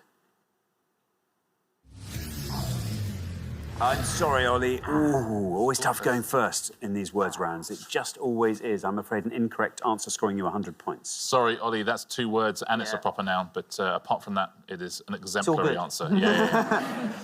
Thank you very much indeed. Richard, Helen, welcome back. Remind us all about yourself, Helen. I'm a midwife of over 30 years. I'm a bit of an adrenaline junkie, so I've done lots of things like jumped out of planes and whitewater rafting. Which was the scariest? Probably the jumping out of a plane. Yeah. And which is presumably the bit where you jump out of the plane? Pretty scary. Yeah. But what about the landing? Well, that was OK. Really? At least I didn't do what the guy before me did, which was in a great, huge field, landed on the only tiny little shed that was in this field.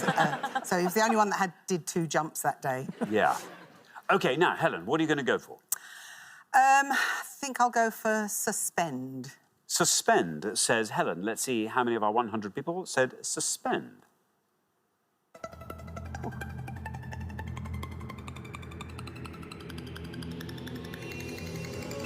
Very good. 9 for suspend. Yeah, as in one's disbelief or a badly behaved pupil to suspend. Thank you very much indeed. Pleasure. Yes. I think I've got one. Have you got one? Yeah, I OK, think so. I'll have it. No, I must, yeah. OK. There's some good words here. There certainly are. Now, Patty, welcome back. Remind us all about yourself, Patty. Well, I'm retired, but I'm really, really busy. One of the things I do quite a lot for the last 30 years, member of a Twinning Players Amateur Dramatic Society. We put on 2 plays a year. 2 a year? Is one sort of seasonal, Christmassy type one? Yeah, it tends to be, yeah. I like acting, but I really like directing them. I've directed about 7 or 8 now. What's been your proudest achievement in the amateur dramatics world? There were 2 really I'm really proud of. One was Scrooge, where we transformed the whole of the hall into a Dickensian Victorian Christmas scene. Wonderful. And it was really good. And Brastoff was the other one, where we had the local Tewkesbury Town band actually performed drunk on stage. Oh, they weren't meant to, but they did. That's nice. Lovely. Patty, what are you going to go for? Words ending END. Yeah, I've got a couple, but I think condescend. Condescend, says Patty. OK, let's see how many of our 100 people said condescend.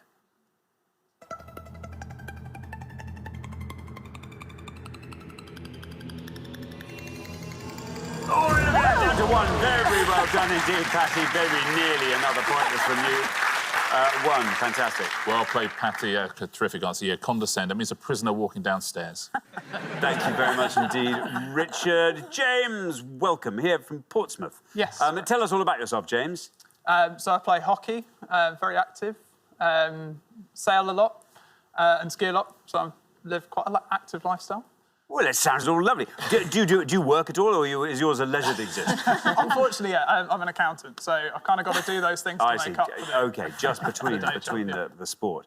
OK, very good. Now, James, have you got a word ending END for us? I do. Just like I'd like to do on all the other teams for great answers, I'd like to commend them. Nice. Nice. Commend, says James. Let's see how many of our 100 people said commend.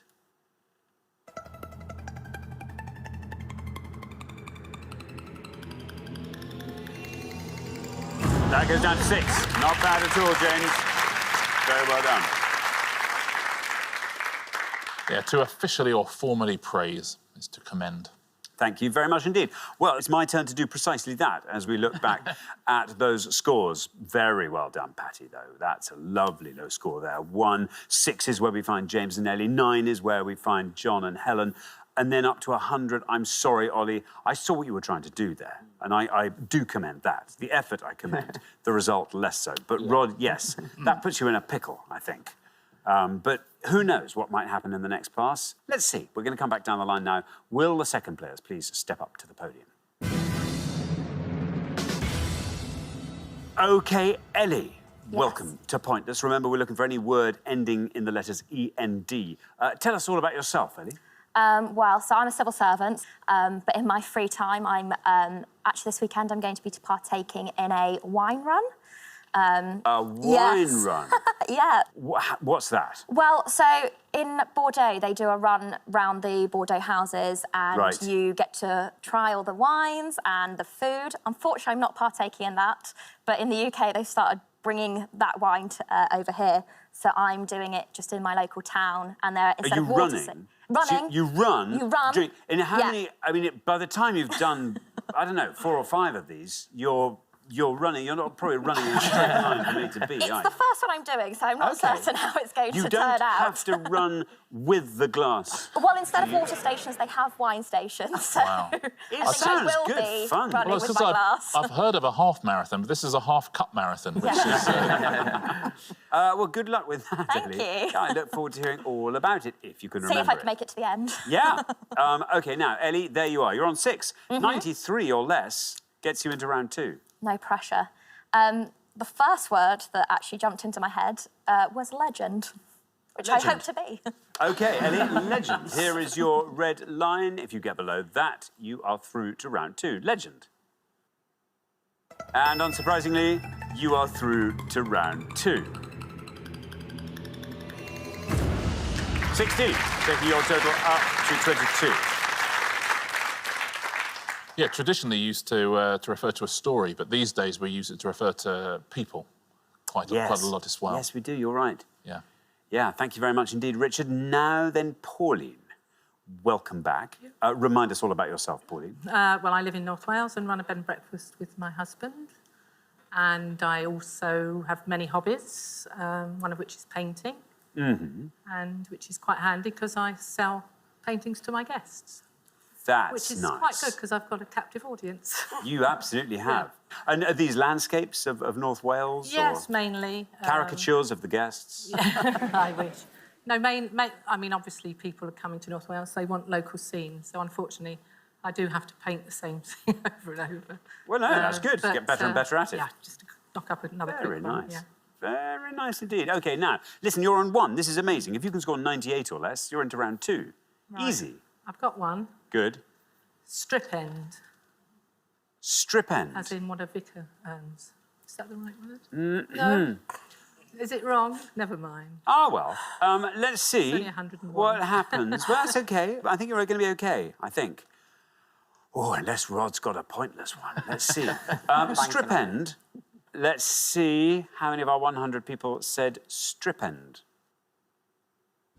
Oh, well. I'm sorry, Pauline. Stipend. I'm sorry. never No, don't mind. say it, though, in case someone else wants to say it. I'm afraid, yes, that scores you 100 points. Takes your total up to 101. The round is not over yet.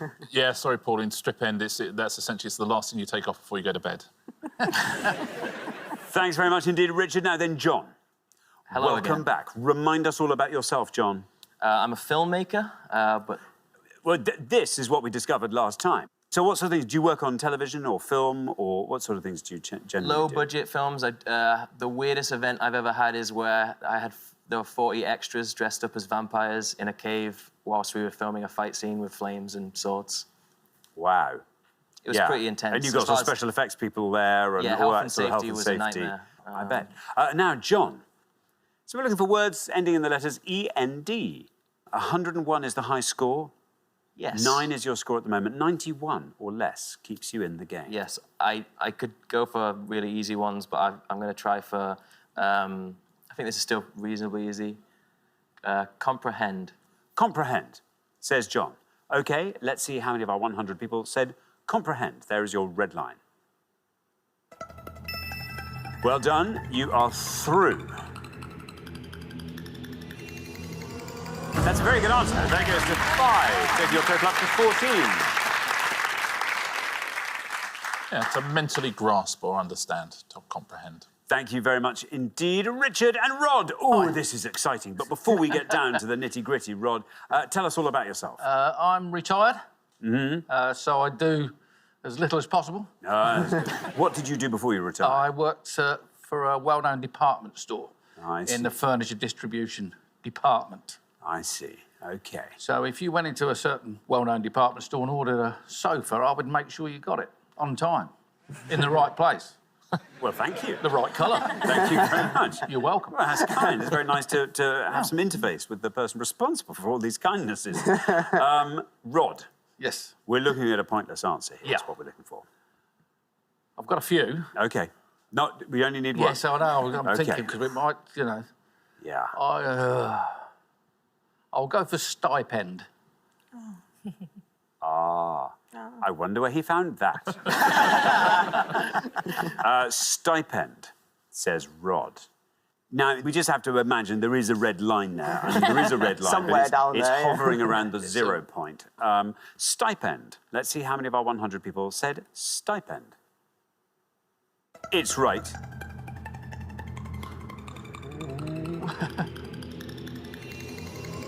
And it goes down 6. 6 for stipend. Sorry. Taking your total up to 106 there. I mean, that was a valiant effort, Rod. Very well played, yeah. It's a regular sum of salary or expenses. We normally say to a vicar, but any public official or a teacher or something. Do you have an answer? Prebend. Prebend? Yeah. It's a pointless answer. Oh, very well good. played, Prebend. Well done if you said that at home as well. There's some well-known pointless answers here. There's loads and loads of pointless answers. Let's take a look at a few of them. Downtrend is a pointless answer. Expend is a pointless answer, amazingly. Miscomprehend. Outspend, overextend, pen friend, a pointless answer. Ah, good. Superintend, transcend is a pointless answer. Unsend, which I didn't know, that is a thing where if you send an email and then regret it, you can recall it, which is news to me. I didn't know you could do that. How is that doable? I don't know. Because sometimes people will say, please don't open the email that was recently sent out, to which, of course, everyone immediately opens it. But yeah, apparently you can unsend it. Thank you very much indeed, Richard. Well, we are at the end of our first round. We have to say goodbye to one of our pairs, and that pair, I'm afraid, is Rod and Ollie. Oh, I'm sorry, East End. When you come back, I have no doubt you'll do much, much better, but far too soon to be sending you home. Rod and Ollie, thank you.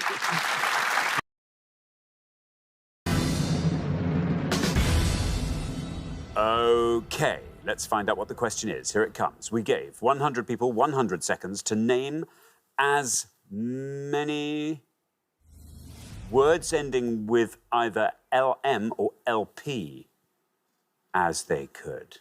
LM or LP, Richard? You see what I mean? I do. It is a thinker, isn't it?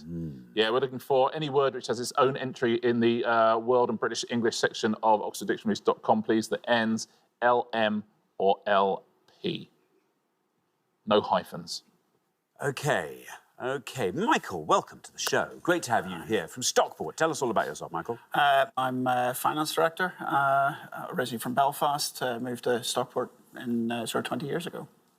Do you feel that you are a Stockport person now, or are you still Belfast? Certainly honorary Stockport. Honorary That's the way Stockport. I'd go, yeah. Now, what are your interests, Michael? I climb and I do jiu-jitsu, Brazilian jiu-jitsu. Oh, wow. At the same time?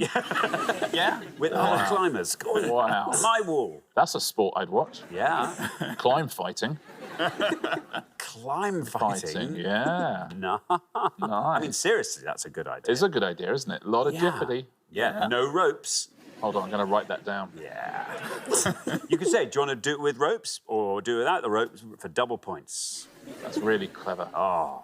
Now, Michael, any word that ends with the letters LM or the letters LP? OK, I think I'm going to go for the biblical one. I'll go for Psalm. Psalm, says Michael. OK, let's see how many of our 100 people went for Psalm.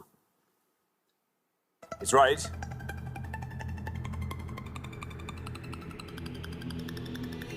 And down it goes to 18. Not bad. Not bad at all. Psalm 18. It's a very good answer on podium one, isn't it? Song, a hymn or song, often taken from the Book of Psalms. That's why they're called Psalms. Mm-hmm. Because they're in the Book of Psalms. Thank you, Richard. And now, Daniela, welcome back. Remind us all about yourself, Daniela. So I'm a Latin American and ballroom dance instructor. I have a little boy and a little girl called Leo and Ava. Hi, Leo. Hi, Ava. We didn't say hello to you last time. I'm so sorry. That was remiss. And I met my husband, Chrissy's son, Christian, aboard the QE2. We worked on there for 5 years. What was Christian doing? He's a trombone player. He was in the orchestra. Oh, and I was that's a the dancer. nicest thing. And did he sort of nudge you with the end of his trombone? if you cha-cha-cha'd close to the band? Quite a few times, yes. That's nice. Ah, that's really lovely. Do you still dance to his music? Good, good. Figuratively as well as literally. To dance now, so, That's nice. Is he good? He's really Can good. he He can dance hold the beat. and play at the same time? Oh, That no, would be a that'd be skill. good, wouldn't it? If he Yeah. could, we could have him on climb fighting. OK, now, Daniela, what are you going to go for? OK, so I think I'm going to go for qualm. That's very good. Qualm. Qualm. 18's the only score we have. You pass it. 4. 4 for qualm. Very, very strong indeed. Very good. It's an uneasy feeling of doubt or misgiving. Also a vegan meat substitute. Thank you very much indeed. Pauline, welcome back. Thank you. Lovely to have you with us once again. Remind us all about yourself, Pauline. I'm Pauline. I come from Gillingham in Kent, and I'm currently a teaching assistant looking to retire shortly to take some time out for myself and to do the things that I want to do. Very good. Now, what are the dreams? Retirement. To go out to New Zealand, to my cousins, and to spend time going around the South Sea Islands. Have you been there before? Nope, never. Oh. No, no. Have you seen all those Lord of the Rings films and thought, yes. That's where I want to go? Yeah, absolutely. Do you Not far from where she lives. Oh, really? Yeah. I imagine their tourism figures went through the roof after those films came out. I think they did. She works for the tourism board, so she was quite happy. She's the one to ask. Pauline, what are you going to go for? Words ending with LM or LP? We haven't had an LP yet. I'm going to go for the word whelp. W-H-E-L-P. Yeah. It's a dog, isn't it? I think a puppy. I believe so. Yeah. OK, well, let's... I'm doing your job. I'm so sorry, Rich. What are you going to say?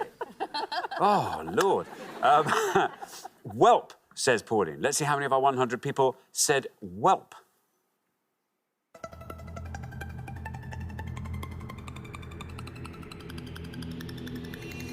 Look at that, down to 6. Very well done indeed, Pauline. 6 for whelp. Yeah, not a puppy. It's a tiny shellfish, often eaten with cockles.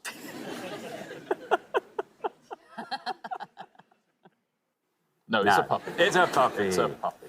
If someone tries to sell you cockles and whelps, do not eat them. Oh, do not eat them. Especially if it's cockle spaniels. Thank you very much indeed. Now, Sean, welcome to Pointless. Here from the Wirral. Correct. Tell us all about yourself, Sean. I'm an engineer in the gas industry, designing the pipes to transport gas around the country.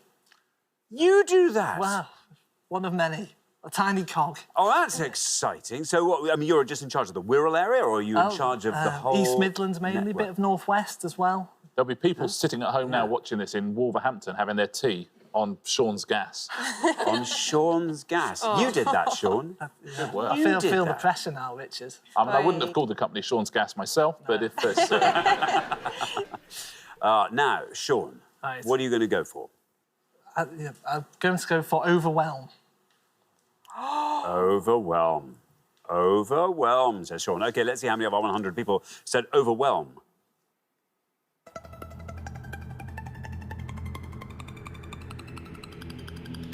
Six is our middle number, 4 is our low, 18 our high. You end up on 7. To inundate, to overwhelm. That's it. There we go. That is it. All you need to know. Brilliant. We are halfway through the round. Let's just have a look at those scores. 4, the best score of the past. Daniela, very well done indeed. 6 is where we find Jane and Pauline. 7 is where we find Sean and Beth. And then up to 18, I'm afraid, Michael and Fiona. So, Fiona, something like a pointless answer in the next pass would be ace. Good luck with that. We're going to come back down the line now. Will the second players please step up to the podium? Beth. Hello. Beth. Hi. Welcome. Welcome to Pointless. Tell us all about yourself. I'm Beth. I live with Sean on the Wirral. We have a little girl called Ellie and a dog called Lucy. A girl called Ellie and a dog called Lucy. What else can you tell us, Beth? Something else, surely. I work as a doctor at the moment on the Wirral. On the Wirral. What is this Wirral? I mean, I know the Wirral. I've heard of the Wirral. I've never been to the Wirral. You should go. Describe it to me. It's a magical place. So it sounds. It's a peninsula. Is it really? Yes. I love how excited you are about that information. I didn't know that. The Wirral's a peninsula. It is. It is. Wow. It's a great place to live. That I'm getting. The pavements have got glitter. Gold. Glitter. Oh, I was going to say glitter, but gold also. Okay, fair. Wow. Yeah. Wow. Beth, I'm not sure I believe you anymore, but that's OK. You're on 7. Ideally, you'd be scoring 10 or less with this, and that'll get you straight through to the next round. So it's words ending with LM or LP. What are you going to go for? I'm going to go for balm, as in lip balm. Balm, as in lip balm. OK, but balm is the one you're going to go for. OK, Yeah. Here's your red line. Can you get below that with balm? Let's find out.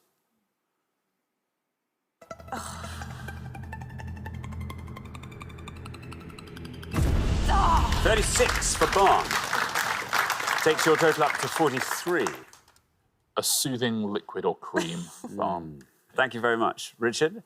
Jane, welcome back. Thank you, Remind Doctor. us all about yourself, Jane. So I'm originally from Kent, but I now live just outside the city of Lincoln. I live with my husband and my 2 teenage daughters. And a guinea pig. And a guinea pig? Yeah, and a hamster. And whose is the guinea pig, whose is the hamster? The guinea pig is mine, and the hamster belongs to my youngest daughter called Abby. Do they get on? They don't really associate, to be honest. They're different things. Yeah. What would happen if they were in the same... I don't know. I'm going to try. Well, no, maybe don't. Maybe don't. But maybe they would. Maybe the guinea pig... I mean, the big guinea is a bit bigger than a hamster, but yeah, the guinea pig might... pig's probably about that big. Yeah. Which is the messier? The guinea pig. Yeah, that fits. Now, Jane, you're on 6. Can you score 36 or less with this answer, I wonder? 2 of my answers have been taken. There are plenty more. But I'm going to kind of go along the lines of the overwhelm, and I'm going to go for underwhelm. There we are. That's very much the sister answer to overwhelm, I would say. There is your red line. Can you get under that with underwhelm? Let's find out. It's all looking good so far. Oh, and you've done it. And down to 2. Lowest score of the round so far. Very well done indeed. Jane takes your total up to 8. Very fitting as well that it scored fewer points than overwhelm. Something would have been wrong with the universe if it hadn't. There we are. Thank you. Now then, Chris, welcome back. Remind us all about yourself, Chris. I'm Chris from Sheffield. I'm a retired sales manager. I've been spent 42 years in sales, selling liquefied petroleum gas, butane and propane. There. So when you sell it, obviously you don't drive it around. It's not like you're turning up the door saying you've fancy some liquid. No. It's quite a bulky thing, liquid petroleum gas, really. The best thing that we did as a company was we supplied the gas for the Olympic torch. Ah, what an honour! Which was rather frightening in that when David Beckham got off the plane and went to light the torch, I was sat there in front of the telly hoping that it was going to work. Oh, imagine if it hadn't. Who supplied the gas for this? Oh, we got gas wars on this show. We have. I mean, not for the first time, but... Now, Chris, brilliant score from Daniela in the first pass. There you are on 4. If you can score 38 or less, round 2 is yours. There's a serious one and a not-so-serious one, so I'm going to go for the not-so-serious one, and that is embalm. Embalm, says Chris. Here is your red line. Can you get below this? Let's find out. Embalm. It is right. You're through. And it scores 6. Very well done indeed. Takes your total up to 10. Excellent. Chris, did you say that was your less serious one? I'm not going to ask what the serious one was. If that's the kind of lightest thing you can come up with is embalm.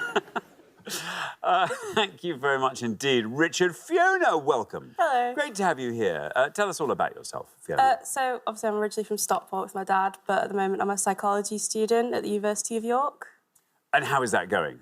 It's going all right. I've just finished my last exam, so... That's it? Sort of got Pretty that much. weird in-between exams and graduation freedom. Yeah. What are you going to go on and do? Have you worked out yet? I'm going to take a year out, but hopefully in the long run I'll end up doing forensic psychology. I mean, that's the plum job, isn't it, for a psychology graduate? Now, Fiona, you find yourself on 18, 24 or less gets you into the next round. Okay. Well, What have you was got? the first thing that came to my mind, so I'm a bit annoyed. I don't know if it's going to be low enough, but we'll go for it. I'm going to try realm. Realm. Oh, for a moment there, I thought you were going for whelm. We had underwhelm, we had overwhelm. Let's just go whelm. down the middle. I'm just going to go for whelm. But realm. Realm. OK, realm. Let's see how many of our 100 people said realm. There's your red line.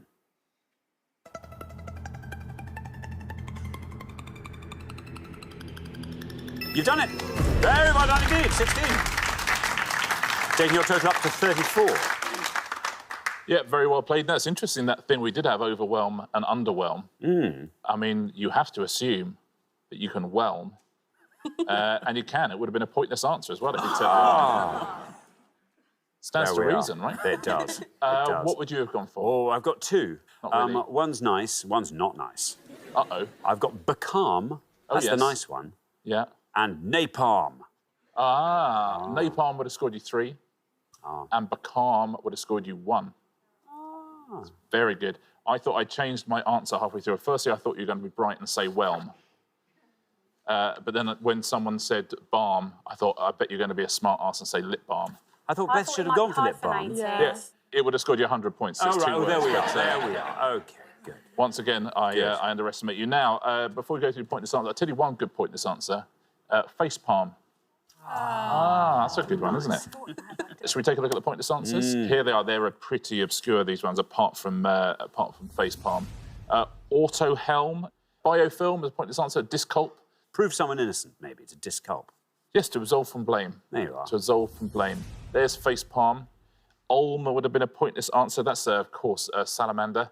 Pliofilm. It's a flexible sheet used for waterproofing and packaging and things like that. Repulp. That's essentially Pulp's greatest hits. Telefilm, and there's whelm. It's a lovely answer, one, but I bet lots of people at home risked whelm. They said, well, it must be, surely. Very well done if you did that. Thank you very much indeed. We are at the end of our first round, which means we have to say goodbye to one of our pairs. Beth and Sean, I'm so sorry. 43. That's the highest score, which means back to the Wirral with you. But it's been lovely having you here. We'll see you next time. I'm sure we'll go much further then. But meantime, thank you so much. Beth and Sean.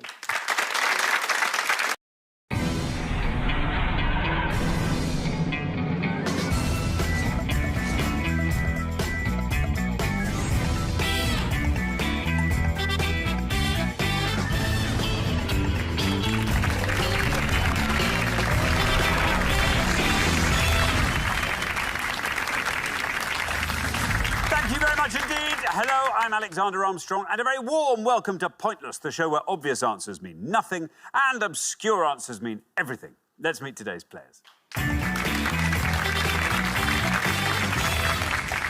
Couple number 1. Hi, I'm Alex. This is my mother, Elaine, and we're from Swindon. Couple number 2. Hi, I'm Jason. This is my friend Joe, and we're both from South East London. Couple number 3. Hi, I'm Barney. This is my wife, Linz, and we're from Worthing. And finally, couple number 4. Hi, I'm Katie. I'm from Sunbury. This is Neil, and he's from Frimley. And these are today's contestants.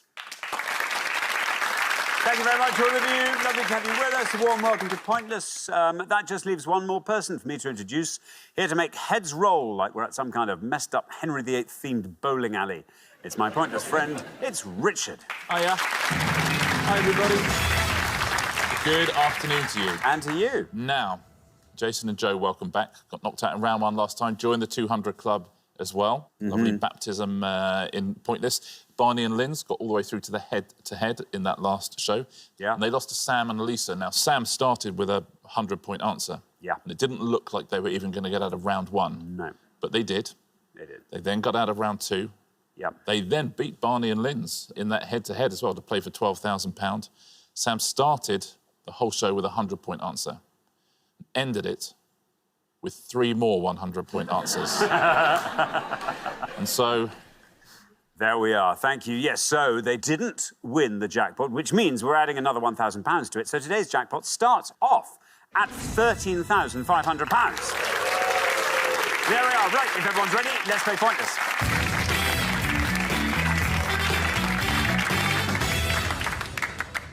Remember that the pair with the highest score at the end of each round will be eliminated, so just keep your scores low and everything will be great. Best of luck to all 4 pairs. Our first category this afternoon is 4-letter words. Can you all decide in your pairs who's going to go first, who's going to go second? And whoever's going first, please step up to the podium. OK, let's find out what the question is. Here it comes. We gave 100 people 100 seconds to name as many words formed by changing the letters of bore as they could. Yeah, we played this round a few times now, but it'll be new to lots of people. All we need you to do is just to change one of those letters to form an entirely new word. That word has to be in the dictionary, of course, in the premium Oxford Dictionaries English section. So just change one of those letters to form a brand new word.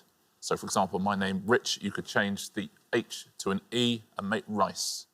We have tried that, actually, and it was quite agreeable. Yeah, exactly. So, yeah, just change one of those letters and you'll find a whole new word. There we are, a whole new word. So, Alex. Hello.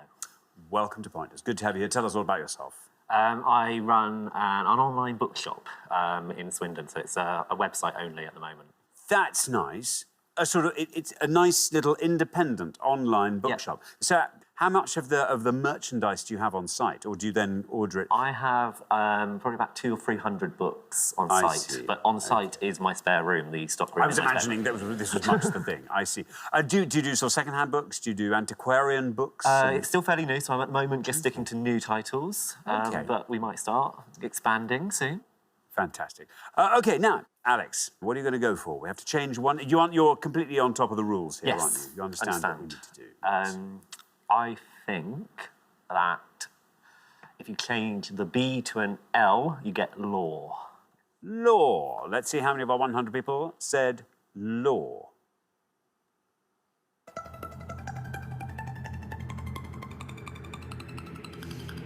Not bad at all. 17, Alex. Great start to the round. Yeah, a body of traditions and knowledge, law, like folklore. Thank you very much indeed. Now, Joe, welcome back. Good to have you with us another time. Tell us all about yourself again. I'm a graduate who studied geophysics. I played Chukball at university. We discussed Chukball at some length last time. Now, when did you graduate? Just recently? Yeah, just in the summer. So what are you up to now? What job hunting, but also do a bit of programming in my spare time. I like to make video games, code video games. Oh, that's quite fun. What sort of games have you invented? Just sort of the simple scrollers, the sort of things you can download on the App Store. I reinvented the wheel, made a Space Invaders game. So yeah, Pong. Pong? Quite a few. Pong? Pong. Pong. Well, OK, all right, steady. Now, Joe, what are you going to go for? What word can you make up? I think I'll change the B to an S for saw.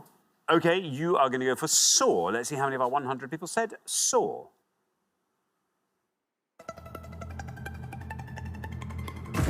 55 for saw. Yeah, painful or aching or a big score on a game show. Saw. Yes. Yeah. Ouch. Thank you very much indeed. Linz, welcome back. Remind us all about yourself, Linz. I'm a pub supervisor from Worthing.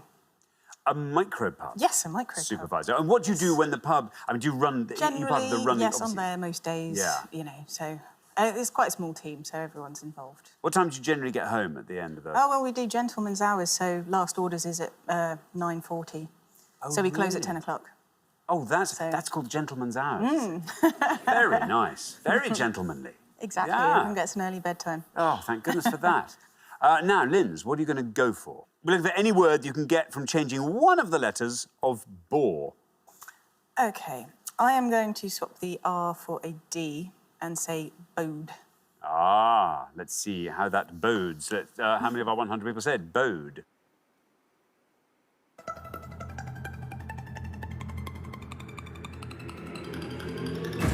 That goes down to 15.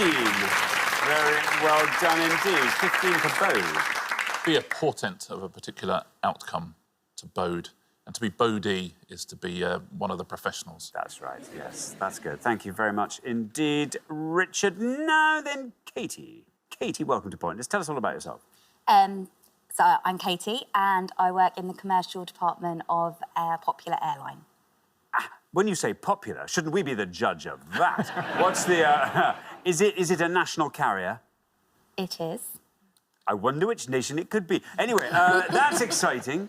Do you travel a lot? I do. I love travelling. That's fun.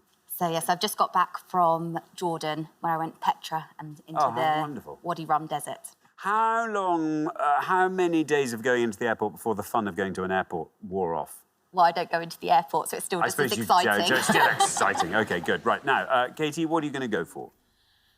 I think I'm going to swap the O for an A and go for bear. Bear. OK, let's see how many of our 100 people said bear.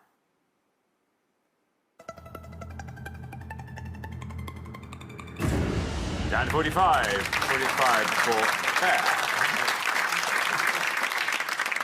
Sometimes I don't have an awful lot to do in this round. No. Unless you want me to tell you what bear is. No, I can see. I can see, Richard. So sorry about that. Never wears anything behind the desk. Otherwise, why have a desk? Thank you very much indeed. OK, well, we're halfway through the round. Let's have a look at those scores. 15, the best score of the past. Very well done indeed. Lynn's looking very good on 15. 17 is where we find Alex and Elaine. 45 is where we find Katie and Neil. And then 55 is where we find Joe and Jason. So not massively ahead, but a bit ahead. So, Jason, you know what we need from you. Good luck with that. We're going to come back down the line now. Will the second players please step up to the podium?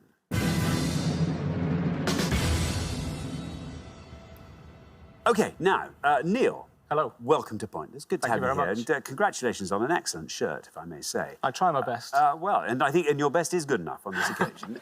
Neil, tell us all about yourself. I also work for an airline in the commercial department. I've been doing that for 7 years, but I've worked for the airline for 22 years. And in the commercial department, that's you marketing the airline, is it? Is that No, we're just managing the seat sales. So we're trying to maximise revenue on every flight that leaves. Yeah, I mean, that's important. I mean, that's really super important. Because how many people do you have to turn away in order to make sure? I mean, how much do you overbook, or do you not overbook, or how does that work? I'm not sure of the strategics behind that. I couldn't go into it. I could tell you, but... Tactful. No, I see that. I see that.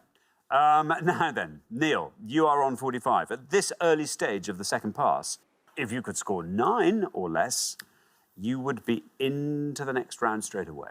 OK. I'm going to go back to Friday when I was playing golf and change the B to an F, and hopefully that is 4. 4, says Neil. Here is your red line. How many of our 100 people said 4? 4 is right. That scores you 31. Not bad. 76 is your total. Yeah, well done. 4. It's essentially, as you see, 3 plus 1. Thank you very much indeed. And now then, Barney. Hello. Welcome back. Remind us all about yourself, Barney. OK, I work in a record shop. I do marketing and event planning at a small record shop in Brighton.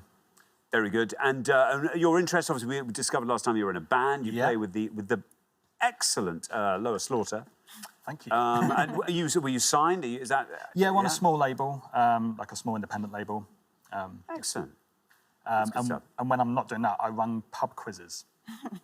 Oh, do you? Yeah, I host them, and they're on a different TV show every month. Based on a different So it's like a different specific TV show every month. Do you do one based on this? Well, I will. We'll see how this goes. OK, now, Barney, you're on 15. If you can score 60 or less, you're into the next round. 60 or less. I've got a couple in mind. I'm going to swap the B to a P and say rope. OK, you're going to say... I think you've misunderstood the question. Have I? Yeah. And I'm afraid rope is what I'm afraid I have to take. No, I'm so sorry. I'm so sorry.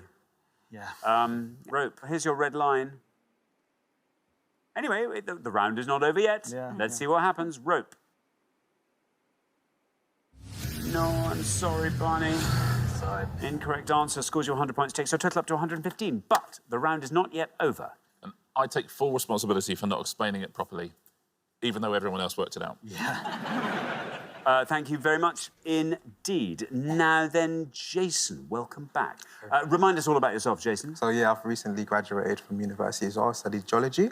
Yeah. In my spare time, I like to play table tennis and travelling as well. Very good. Do you travel extensively? Do you go on? It's been mainly around Europe so far, so mainly like the main countries. So what's been your longest trip so far? Have you done a big sort of 3 months type Well, with my trip? degree, I'd normally go to like cities for like at least 2 weeks. Sure. Go out to the field, so we go to like the less known ones as well. See, that's a great thing about geology. You've got to travel. You've got to. And when you go into work in geology, you'll go everywhere. Yeah, that's true. Imagine. OK, now, Jason, 59 or less gets you into round 2. It's quite a few ones. I'm going to go with born. Born, says Jason. Here's your red line. Can you get below this red line with born? Let's find out. It's right. You've done it. Born. Down to 25. 80 is your total. Yeah, it means an identity or an ultimatum. Thank you very much indeed, Richard. Elaine, welcome to Pointless. Thank you. Welcome. Tell us all about yourself. I work for my brother's accountancy firm as a bookkeeper. That's lovely. What sort of things do you like to get up to when you're not keeping books? I'm a Swindon Town supporter, and I got a season ticket holder. Very nice indeed. I enjoy watching the football. I like live matches rather than watching it on the telly. How often do you go? I go to every home match. Every home match. That's nice. And speaking of season ticket, you get to know everyone in your little area as well. So that's good. A good gang of people there. Now, Elaine, there you are on 17. If you can score 97 or less, you're through to the next round. All right. I'm going to change the B to a W for OK. war. War, says Elaine. Here is your red line. Can you get below this red line with war? It's right. Very well done. Look at that. War, 24 points. Well done, Elaine, safe and sound. There's a few low scorers. There's a few pointless answers here, but we'll go through some low scorers. Bora, B-O-R-A, is a wind. That would score 3. You've got 1 for balk, which is to block. Bort, B-O-R-T, which are tiny diamonds. Byre, B-Y-R-E, which is a cowshed. And Dore, D-O-R-E, acute, which is a type of fish like a dory. There's 4 pointless answers there. Let's take a look at them. Boke, which is, I always spelt it B-O-A-K, but it means to vomit, essentially, to boke. Bove, which is essentially a poetic form of saying above. Kore, which is a Greek statue. And Yor, means in yesteryear. Surprising that's a pointless answer, but those are the lowest scores. The top scorers were Moore, Core and Saw was the top scorer of all, 55, the biggest scorer. Thank you very much indeed, Richard. So we're at the end of our first round. It means we've got to say goodbye to one of our pairs. Oh, Barney and Linz. Oh, I'm so sorry. You were our golden couple last time, and that's just a misstep, and that's a really painful one. I'm so sorry, but it's been lovely having you on both shows. Thank you so much for playing. Barney and Liz, everybody. We gave 100 people 100 seconds to name as many words ending in E-E-K as they could. Words ending in E-E-K. Richard. Yeah, we're looking for any word in the Oxford English Dictionary online edition that ends eek or E-E-K. We won't accept the word eek itself. As always, no hyphenated words allowed, no proper nouns, so no places or people. Just any word in the Oxford English Dictionary that ends eek, please. Thank you very much. Now then, Cheryl and Mick, you all drew lots before the show, and this afternoon you get to go first. Okay. So, Cheryl, what I need from you is the most obscure word ending in E-E-K that you can think of. I can think of a few obvious ones, but I think I'm going to say midweek. Midweek, you're saying you're hoping to score as few points as possible. Let's see if it's right, and if it is, let's see how many people said midweek.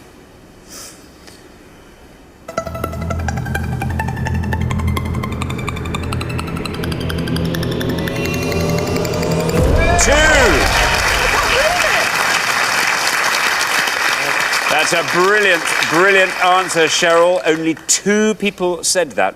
Richard. Very well played. It means the middle of a week. That's the middle of a week. You could call that midweek. I think it's sort of Wednesday, Thursday. Maybe end of Tuesday. OK, then, Tom. The most obscure word ending in E-E-K, according to Tom, is... Well, I have an obvious one in my mind. But, no! Don't do that. But I'm going to go for sleek. Sleek. Very good. You hope to score as few points as possible with sleek. Let's see if that's right, and if it is, let's see how many people said sleek.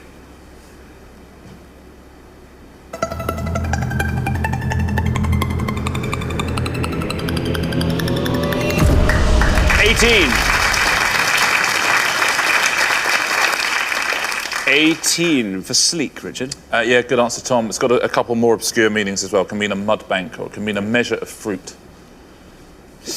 OK, now then, Jane. A Yes. word ending in E-E-K. OK, I've got a really obvious one, so I'm not going to have that one. No. No. I'm going to try tweak. As in to tweak something. Tweak. Yeah. OK, tweak, E-E-K. You're hoping to score as few points as you possibly can with tweak. Let's see if it's right, and if it is, let's see how many people said tweak. It's right.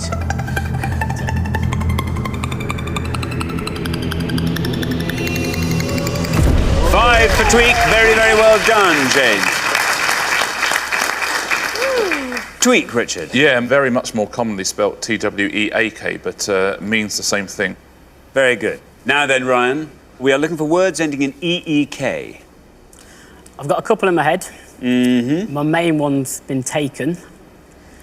So I'm going to go for leak and probably leave my mum with some work to do.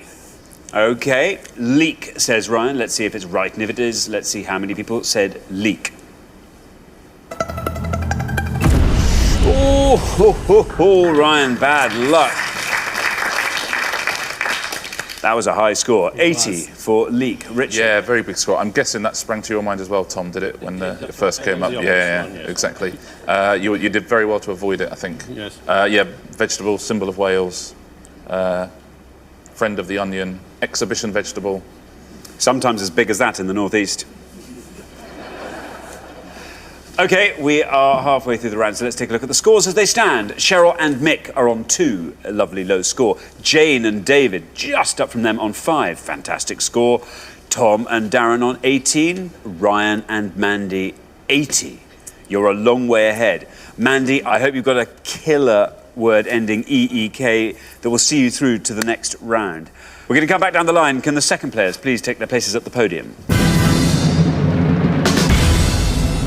OK, we are looking for words that end in E-E-K. Mandy, you're the high scorers on 80. We need something very, very obscure from you here. The only one I can think of, which is I've thought right from the beginning, which we obviously are, and is geek. Geek. Geek. Splendid. Well, you are the high scorers on 80, so there's no red line for you. You just have to go down as far as you possibly can with geek. Let's hope you do. How many people said geek?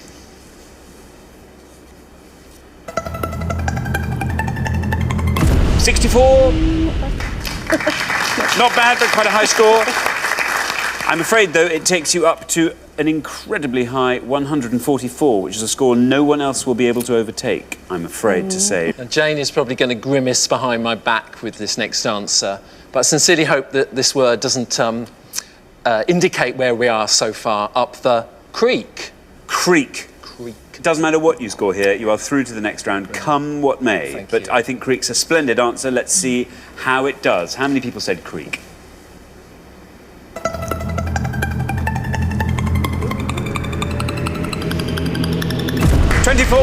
Brilliant. 24 takes your total up to 29. Richard. Yeah, well done, David. An inlet of water, a creek. Very simple. Now then, Darren. We are looking for words ending in E-E-K. Again, you're through to the next round, whatever happens. You'll never overtake the high score of Mandy and Ryan. But let's see. Let's see how low your score can be. Have you got a good answer here? Well, I've got one answer, and it's the only... Every other answer I thought of has actually gone, so I'm going to go with cheek. Cheek? Yeah. Part of the anatomy, of course. Diagnostic radiographer would know that. Cheek. No red line again. You're through whatever happens. Let's see how many people said cheek.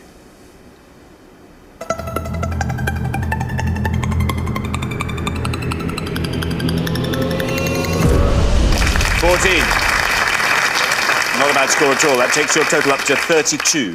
Richard. Yeah, well done, Tom and Darren, safely through. Part of the face, or impertinence, of course. Cheek. And finally, Mick. We are looking for words ending in E-E-K. Cheryl got the lowest score so far with 2 and midweek. Fantastic answer. Mick, let's see if you can equal or better that low score. Well, I think I'd like to go for Greek, as in it's all Greek to me. Let's see how that works. OK, Greek, you say. Let's see how many people said Greek. Ah.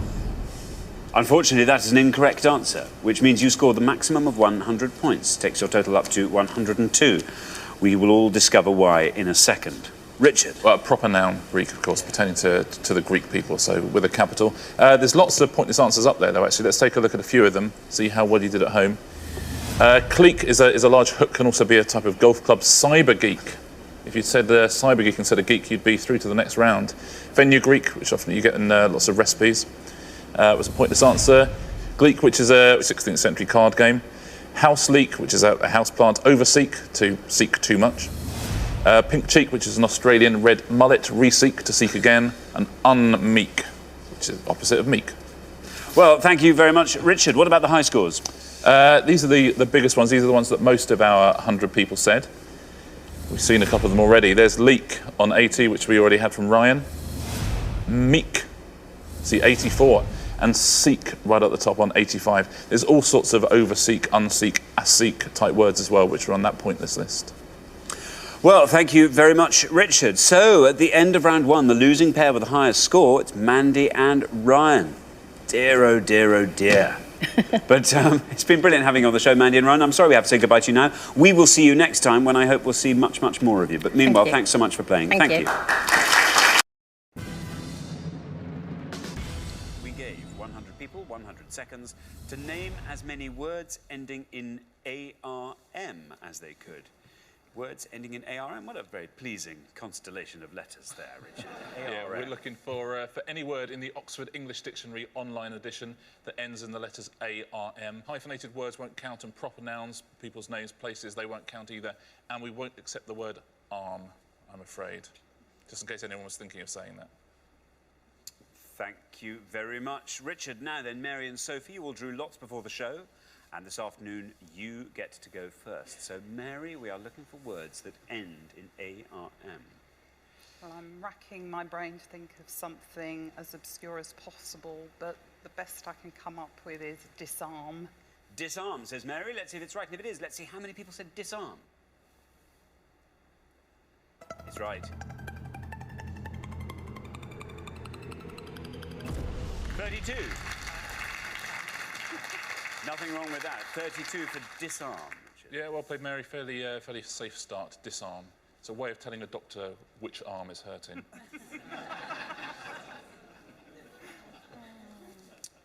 Now, Laura. Yeah. Will all your class be watching, do you think? I think they probably will, yeah. I can't think of anything other than forearm. Forearmed is forewarned. Let's see if that's right. You're hoping to score as few points as possible. And if it is, let's see how many people said forearm.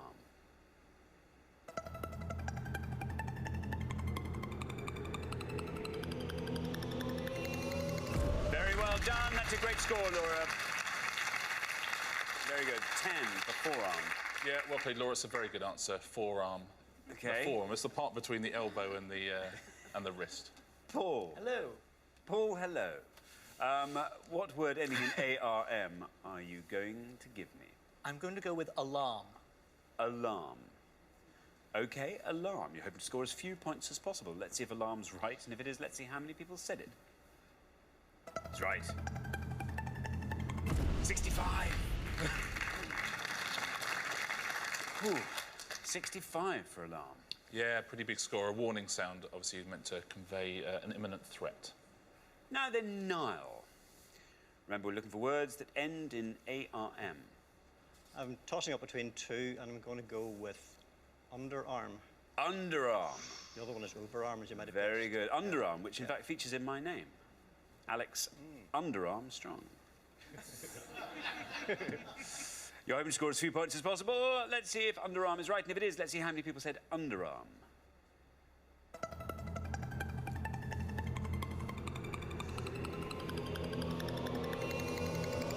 Very well done, Niall. That's a great answer. Best answer of the past. Underarm 4, Richard. Yeah, very good answer, Niall. Well played. Obviously means under the arm or a way of bowling a ball.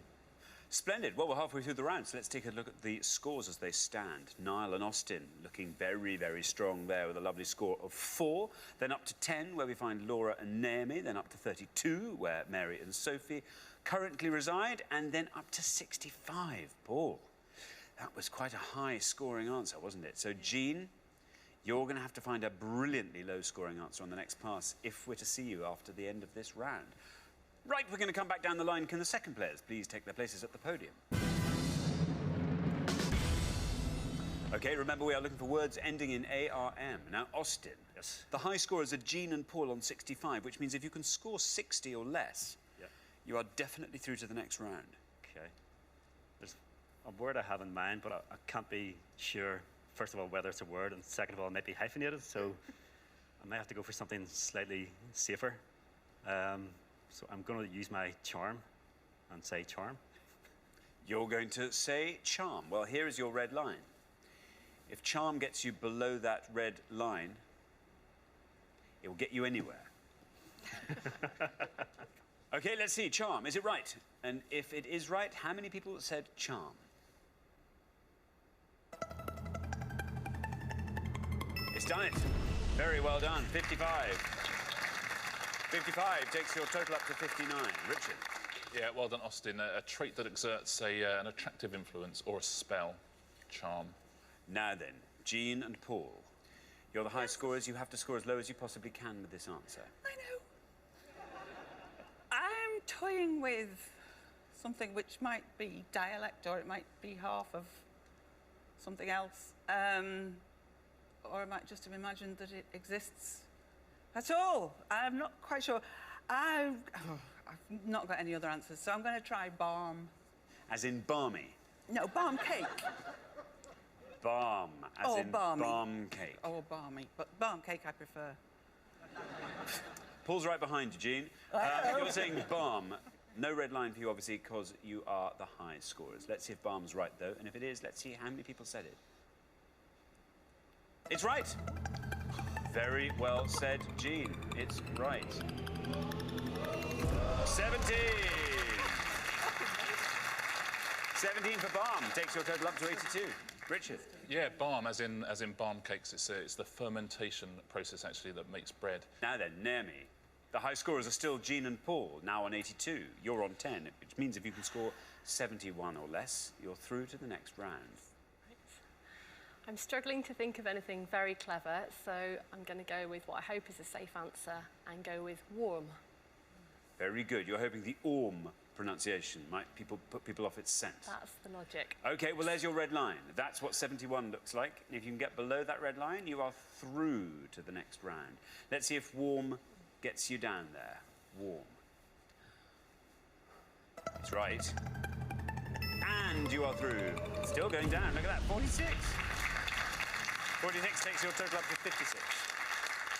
Richard? Yeah, well played, Naomi. Didn't need to take a risk at senior safety 3.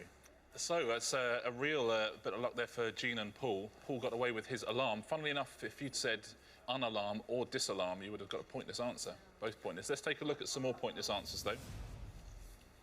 Counter charm, which means to counter the effect of a charm. Defarm, disalarm, which means to disconnect an alarm or to placate. Gendarme, which is Old English for a policeman. Well, it's slang for a policeman, yeah, taken from the French gendarme. Outarm, overswarm, that was a pointless answer. Schwarm, which is a crush. If you have a schwarm on somebody, you have a little crush on them. Subfarm and unalarm. There you go, that was a pointless answer. Very well done if you said any of those. Where was yardarm on that? Yardarm, I'm afraid, is 2 words or a hyphenated word. No. Yeah. Oh, well, I'd have been swinging from it. Yeah, wouldn't you just? Had I been... Let's take a look at the most popular answers, the ones that most of our 100 people said. We've already heard alarm there from Paul, that was 65. Then harm, 73. And farm, 81. Thank you very much, Richard. So, at the end of round 1, the losing pair with the highest score, I'm sorry to say, Sophie and Mary.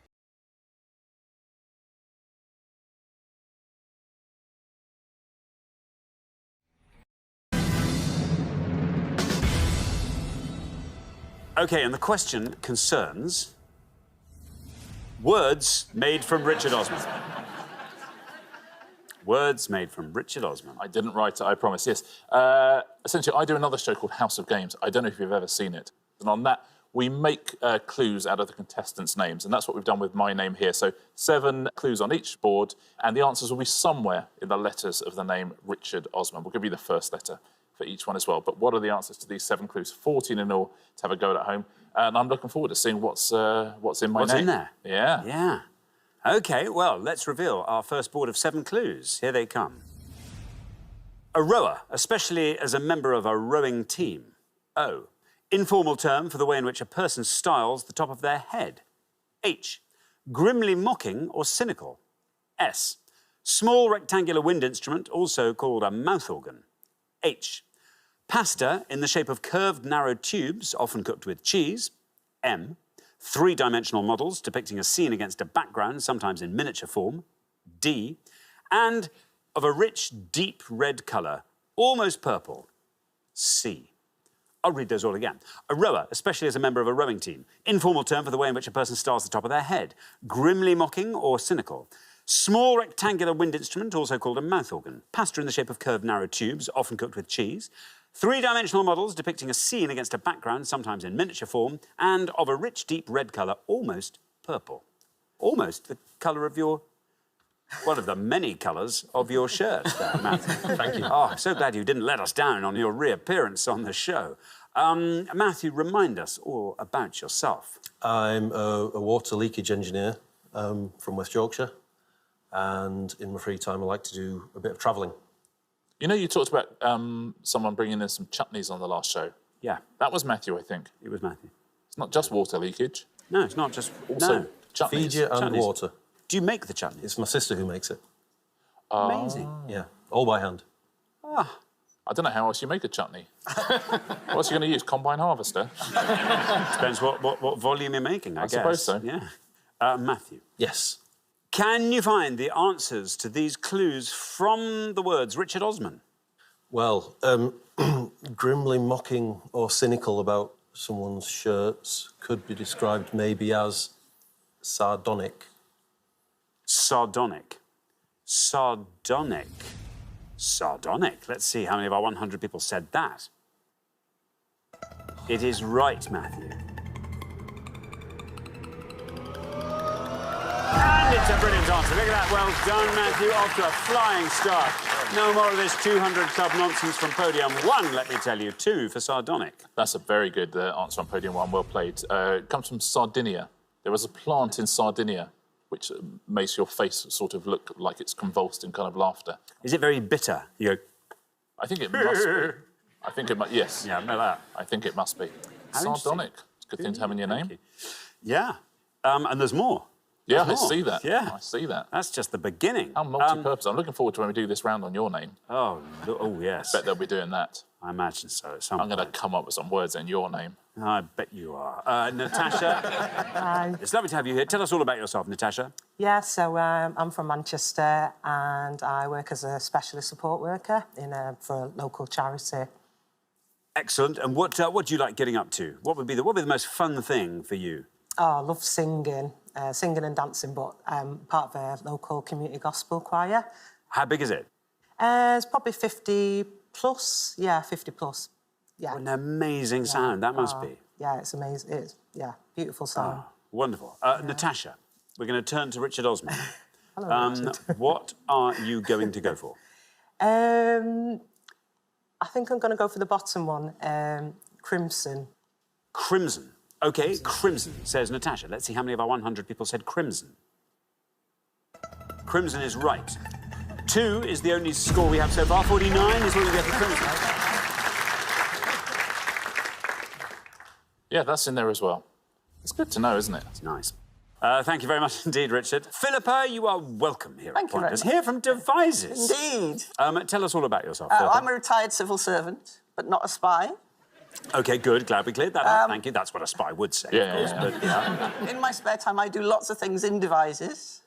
I'm on the Devices Arts Festival Committee. Lovely. I'm a member of the CUDS, which is the Clean Up Devices Squad. Good. So we litter pick. Have you got those machines? We got the machines, we litter pick, and we weed. That's just lovely. Hey, there we go. Now then, Philippa, what would you like to go I'd for? like to go to the one just up from the bottom, diorama. Diorama, says Philippa. Let's see how many of our 100 people went for diorama. It's right. 49's our high score and you pass it. 18 for diorama. Very well done indeed. Very well played. Yeah, model railways and, miniature war games and stuff like that, they're also diorama. Thank you very much, Richard. Joe, welcome back. Remind us all about yourself, Joe. Yep, I'm from Stockton-on-Tees and I work for a family transport firm. That's right, yeah. So will this one day be yours, Joe? Is that the idea? For the succession? For the sake of everyone who works there, I hope not. How long have you been there? I've only been there about 6 years. I've mainly been, I use the word musician lightly, but I've played in bands since I was 14-year-old. So that's what do you play? Play the bass guitar. When you first started at the haulage company, did everybody know that you were the son of a scion of the family? The majority did, yeah. You didn't assume an identity and They all hated me, and pretty much still do. Oh, Joe, that's not fair. I'm sure that's not true. I'm sure only some of them do. Yeah. Joe, this board is all yours. Do you fancy talking us through it? Well, the one I was hoping for is gone, which is diorama. I've drawn a blank on those top two. I really don't know. So I'll have to go with the small rectangular wind instrument as a harmonica. Harmonica. Harmonica, says Joe. Let's see how many of our 100 people went for that. Harmonica. 63. 63 for harmonica. Not bad. Invented by the same person who invented the accordion. Christian Buschmann, supposedly, anyway. Interesting. Shall we take a look at the rest of these? Yes. The rower? Oarsman. Richard Oarsman. Richard Oarsman. Would have scored you 53. The informal term there? Hairdo. Hairdo, yeah. Would have scored you 29. And the pasta? Macaroni. Yeah, I didn't know macaroni was in my name. How about that? 72 points for that. So sardonic is the best answer on the board. Very well played on podium 1. Thank you very much indeed, Richard. Well, we're halfway through the round. Let's have a quick look at those scores. 2, Matthew, 2, I tell you. Best score of the past. Very well done indeed. Then we travel up to 18. Very well done, Philippa and Janet. Then up to 49, where we find Natasha and David. Then up to 63, where we find Joe and Katie. Katie, you know what we require of you. Let's find a nice low score on the next board. We're going to come back down the line now. Will the second players please step up to the podium? OK, we're going to put 7 more clues up on the board. All of these answers come from the words Richard and Osman. An arthropod such as a spider or scorpion. A. Compelling personal attractiveness or charm that can inspire devotion in others. C. A light railway vehicle manually propelled by cranks or levers. H. A unit of length equal to 1/1,000,000th of a metre. M.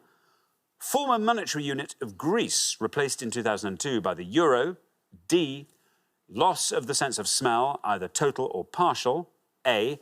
And enclosed land used for planting and growing fruit trees. O. I'm going to read those again. An arthropod, such as a spider or scorpion. Compelling personal attractiveness or charm that can inspire devotion in others. A light railway vehicle, manually propelled by cranks or levers. A unit of length equal to 1/1,000,000th of a metre.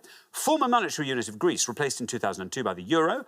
Loss of the sense of smell, either total or partial. And enclosed land used for planting and growing fruit trees. There we go. Katie, welcome back. Thank you. Remind us all about yourself, Katie. I work part-time for a charity supporting survivors of sexual violence, and the other half of my time is spent looking after our son. Your son, how old's your son? He's 17 months nearly. What's his name? Heath. Heath. Heath. Hi there, Heath. How are you doing? I can say this because by the time this goes out, he will be 7. Heath, all good? Yeah, well done, thank you. Now then, Katie, you are on 63. I am. You are the high scorers. We need a low score from you here. OK. I'm going to have to go for the top one and say an arthropod such as a spider or a scorpion is an arachnid. An arachnid, says Katie. No red line for you as you're currently the high scorers. But with an answer like that, that could all change. Let's see how many of our 100 people said arachnid. It's right. 57. 57 takes your total up to a lovely round 120. Yeah, arachnids also include mites, ticks and daddy longlegs. Daddy longlegs, fair enough. Yes, mites I suppose and ticks, so. I didn't know about that. Yeah. Wow, interesting. About that. Thank you very much, Richard. Now then, Janet, welcome to Pointless. Thank you. Very good to have you here. Tell us all about yourself, Janet. I'm from Swansea. I'm a retired teacher, a retired piano teacher, a retired organist, and life seemed absolutely pointless. So I thought, I'll apply for the show. Yes. I baked 2 cakes, and they're in the production office for you. Oh, we'll never see them. What cakes are they, just out of interest? Mixed fruit with a hint of ginger. Ah, just a hint. A soupçon. Soupçon de gingembre. Oh, that sounds delicious. Now then, Janet, what do you make of the board behind me? Have you got a good answer there? The third one from the bottom, monetary unit of Greece, drachma. Drachma. Drachma. Says that's such a good word, that drachma. Here is your red line. If you can get below this, you're into round 2. Sometimes it just doesn't appear. Just doesn't appear. Oh, no, I can see why. I see why. Listen, I've got great news for you, Janet. Doesn't matter what you score here. You're into the next round.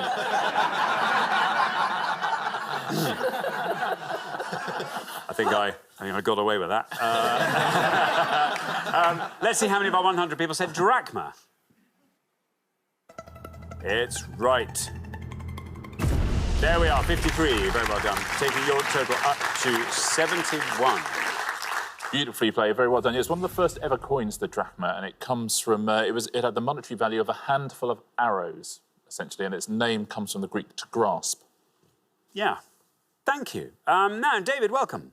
Thank you. Lovely to have you here, David. Tell us about yourself. So I'm from Manchester. I work in product safety for a company that makes car cleaning products. And I like to play basketball and all sorts of sports. Fantastic. Now, David, you are on 49. You have to score 70 or less. Right. What are you thinking of? Ooh. I was going to go for a unit of length equal to 1/1,000,000th of a metre, and I think that's a micron. A micron, says David. OK, here is your red line. Can you get below that with micron? Let's find out. It's right, and you're through. Very well done, David. Down to 12. Great score there, taking your total up to 61. The diameter of a horsehair is about 100 microns. That is thick. It is, yeah. Thank you very much indeed, Richard. Lee, welcome back. Welcome back. Before we go anywhere, I'm going to congratulate you on Matthew's brilliant low score. You are through, come what may. He did as well. Remind us all about yourself, Lee.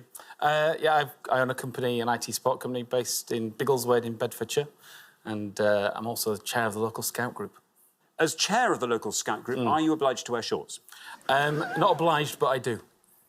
That is going above and beyond, Absolutely. isn't it? That's it. Absolutely. Look at that. OK, now, Lee, this board is all yours, and because you're already through, have some fun. Well, orchard at the bottom. I don't know what the loss of sense of smell is, and I'm not sure what the light railway vehicle is. Charisma. I'm going to go for the compelling personal attractiveness or charm that can inspire devotion in others, because I'm surrounded by it, so... Charisma. OK, no red line for you, and thank you. Let's see how many of our 100 people said charisma. It's right. Down it goes to 40. Very well done. 42 is your total.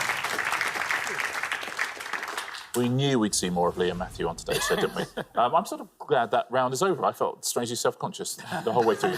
Did it feel like you were on the operating table? A little bit. We were all just fishing things out of Yes, a little bit. I've been slightly elsewhere during the whole thing. Charisma is a nice place to end it, though, so thank you for that. Shall we take a look at the rest of these? Yes. Orchard is absolutely right. Would have scored you 69 points. You know that loss of a sense of smell? No. It's anosmia. Anosmia. Very well done if you said that at home. 10 points for that. And the light railway vehicle? I'm just trying to say, it's got to be hand. Hand. It's that one, yeah. And car. Car, yeah. Hand car, yeah. Is it? Absolutely, hand car. It's the best answer on the board as well. 3 points for that. Well done if you said that. Brilliant. Thank you very much indeed, Richard. We are at the end of our first round. We have to say goodbye to one of our pairs, Katie and Joe, our golden couple from the last show. I'm so sorry. But anyway, it's been lovely having you on both shows. Thank you so much for playing. Katie and Joe. We gave 100 people 100 seconds to name as many words that end in angle as they could. Words that end in angle. Richard. Yeah, we're looking for any word in the Oxford English Dictionary that ends in the letters angle. No hyphenated words or abbreviations and no proper nouns. We won't accept, for obvious reasons, the word angle. Very clever. Right, Anne and Lizzie, you all drew lots before the show, and today you get to go first. Lindsay. 72. How many of them do you could name? All of them. If I gave you a day, how many do you think you could name? I'm trying to think how many I could name. About 5. About 3 I can think of. OK, what's the most obscure of those 3? I'm hoping it's one, or I'm going to look really stupid. A mangle. A mangle? Yeah. Is that what you do? Yeah, that's a mangle. Yeah. OK, you are hoping to score as few points as possible with mangle. Let's see how many people said it. Mangle. It's correct.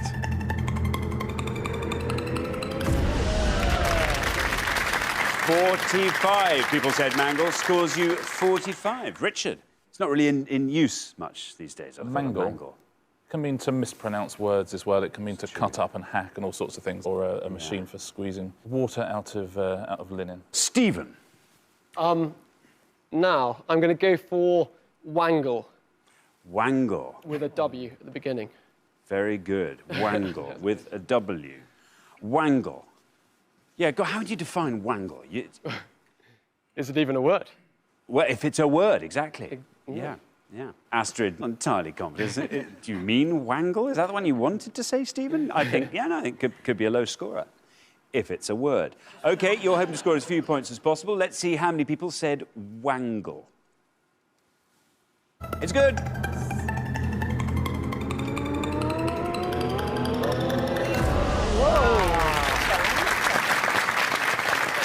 Not bad at all. Wangle scores you 26. Wangle, Richard.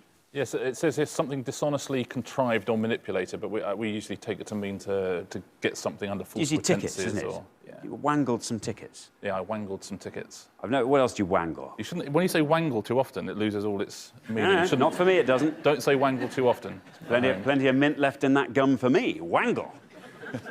OK, very good. Wangle, 26. You've wangled yourself 26 points. Chris. Well, I hope Helen won't do this to me, but I thought of strangle. Well, that remains to be seen. Let's see how it scores. Strangle. It is correct.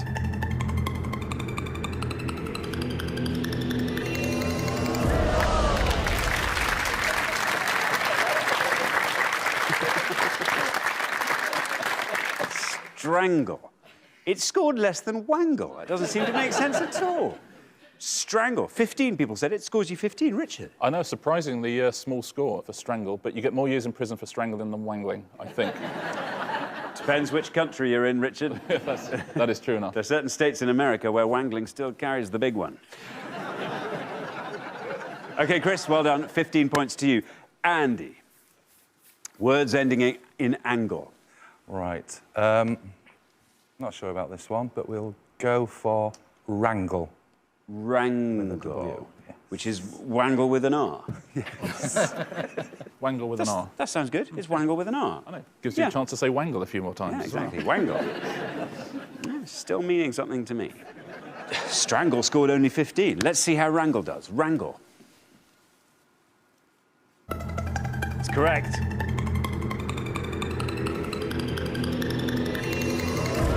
Oh, fantastic. Good score, Andy. Wrangle nets you 18. Wrangle, Richard? Yeah, an angry dispute or noisy quarrel. I think often in prison the stranglers and the wanglers become wranglers. I think they do not like each other. Fascinating. Anyway, right, we're halfway through the round, so let's take a look at those scores. Well, it's a pretty broad field. Anne and Lindsay, I thought you were doing really well. 45, that was a really good score. But now, now I think it's rubbish. Look, you're way out ahead. Helen and Chris looking fantastic there. Just 15. Very, very good shout from Chris on strangle. Yes, Stephen and Astrid, 26, not bad. Dean and Andy, 18, pretty good. OK, we're going to come back down the line. Can the second players please take their places at the podium?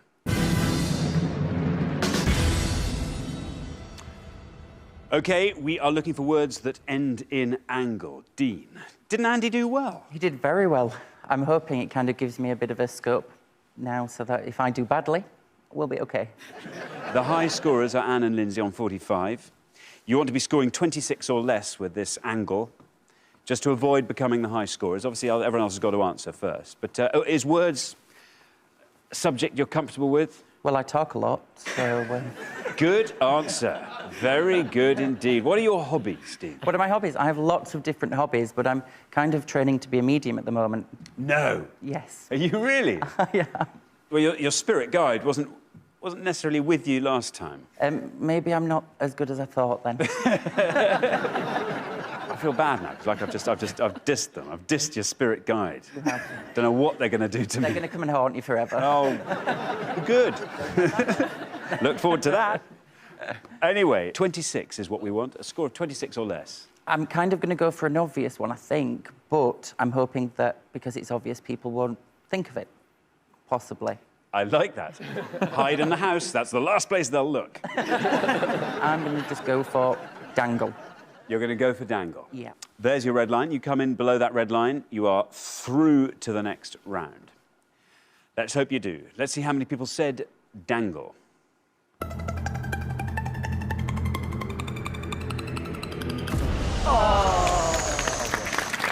42 people said dangle. That scores you 42, takes your total up to 60. You are now our high scorers. Richard, dangle. Yeah, to hang loosely, swaying to and fro. Do you ever... That's what... It's what it means. Just what it said in the book. Do you ever worry that your spirit guides are just taking the mick? They're going, say dangle. It's a really good answer. They'll be in the pub tonight going, I totally got them to say dangle. Like, this is just about the most obvious word I could think of. Helen, you did so well. 15 was what Chris got you in the last pass. Chris did well. Well, you as a team done incredibly well. You have to score 44 or less with this answer to avoid becoming the high scorers. Have you got some good answers in your mind? Well, all the answers I had that I thought everybody would get were none of that I've got, so I hope I've got the right answers. Very good. This is sounding very promising. None of the ones they've said I even thought of. Right, OK. Yes. 44 or less is what we want from you, from this answer. I thought of quadrangle. Quadrangle. Yes. Very good. Here is your red line coming in. If quadrangle gets you below that red line, you are through to the next round. Let's see how many people said it. Quadrangle.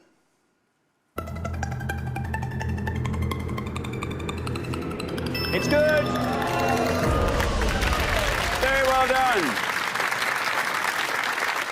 Quadrangle scores you 21, takes your total up to 36. Very impressive total there. Richard, quadrangle. Yeah, it's really any figure with 4 angles and 4 straight sides, but more commonly used as a courtyard surrounded by buildings. I thought of quadrangle when they asked me this question, so I'd have got 21 as well. Yeah, well done.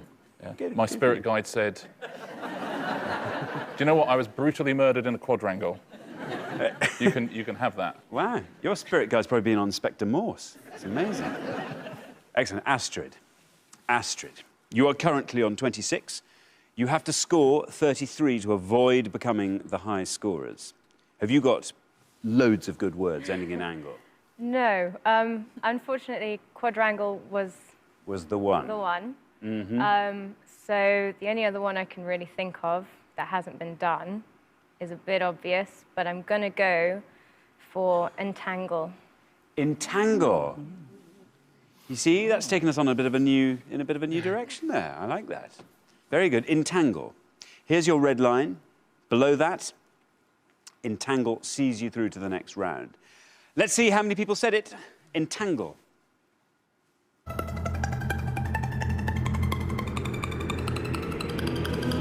Well done.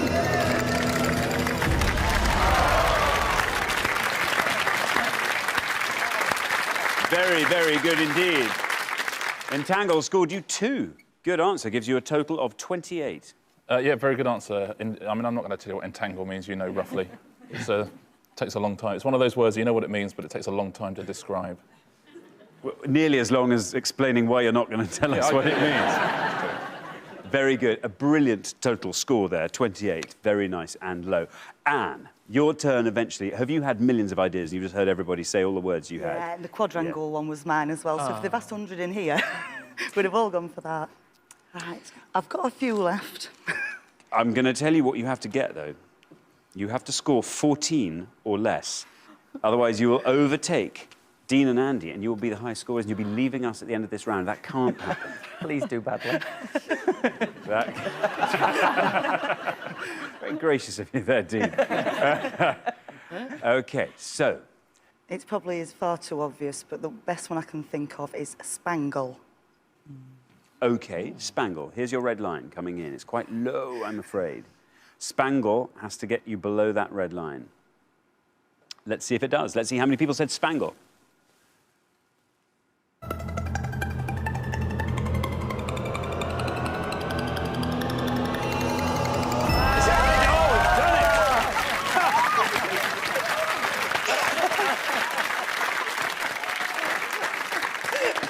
It had to be 14 or under. It was 14 on the nose. That's fantastic. Spangle does it for you. Richard, Spangle. Very good. I mean, very similar to a sequin, a spangle, and just got you there. Fantastic. So the losing pair are Dean and Andy. Richard, what should they have gone for? Well, there were, out of those 72 words, there were 51 pointless answers. An awful lot of, angles, pentangle, all that sort of thing. Anne, you said spangle. If you want to bespangle a dress, you can do. Bespangle would have been pointless. And Astrid, you said entangle. If you'd said disentangle or unentangle, both of those are pointless, would have got you £250. Let's take a look at some of the more unusual words that were there. Kangle, which is to dispute. Crangle, which is to twist or writhe or wriggle. Garfangle, which is a steak restaurant in London. It's not really, it's a fish hook. Let's look at a few more. Langle, which is a thong or a rope. Meringue is another word for meringue, so you can have a lemon meringue pie. Quattro decangle. That's how you pronounce that, quattro decangle. And that's a plain figure having 14 straight sides. Quinquangle, which is another word for pentangle, also a very good name for a Harry Potter character if you're watching J.K. Rowling. Touch angle, which is a worm bait used in fishing, as we all know. I see you all going, should have said touch angle. And twangle, which is what I've been speaking for the last minute and a half. Let's take a look at the most obvious answers you could have given. Actually, we didn't see any of these. Even Dangle's not there, you'd be pleased to hear. These are the ones that most of our 100 people said. In third, it's tangle with 53, much worse than entangle. Then bangle with 57. What do you think is top? What's the triangle, I should think. Let's take a little look. Triangle would have got you 82 points. Well done, all of you. Made it through that round of politicians. Oliver, very well done, our lowest individual scorer. And Uncle Keith and Oliver, jointly, you would expect that from accountants, keeping the numbers nice and low. Very, very well done, our best joint scorers. But well done, all of you. Best of luck to all three pairs. Our category for round 2 this afternoon is words. It's one of those words rounds. Can you all decide in your pairs who's going to go first, who's going to go second? And whoever's going first, please step up to the podium. OK, let's find out what the question is. Here it comes. We gave 100 people 100 seconds to name as many words ending R-U-M as they could. Richard? We are looking for any word which has its own entry in the British and World English section of OxfordDictionaries.com, please, that ends R-U-M. No hyphenated words, no proper nouns. It's a toughie. Yeah. I see sometimes we have words rounds that are round 1 rounds. Yeah. This is a round 2, and I guess because there are slightly fewer. It means there'll be slightly fewer. Slightly fewer. Yeah. I think I might have one. OK, interesting. James. So, I will try fulcrum. Yes, I think it deserves that. Fulcrum, says James. Let's see how many of our 100 people said fulcrum. It's right.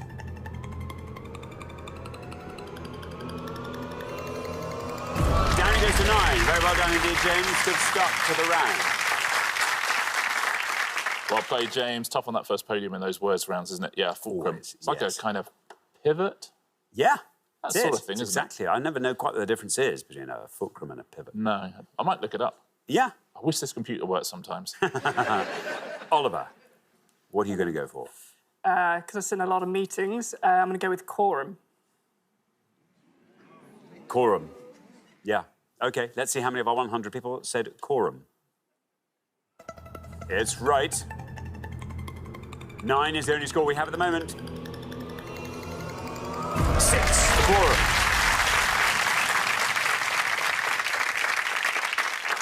Very well played. Yeah, the minimum amount of people to have in a meeting. Thank you very much indeed, Richard. Now, Sarah, any word that ends R-U-M? So I've had one in my mind that I'm not even sure if it's a real word. And then, yeah, one other. You know which one I'm going to encourage you to go for, but yeah. I'm going to say conundrum. Yes. Yes. OK, let's see if that's right. Let's see how many of our 100 people said conundrum. It's right.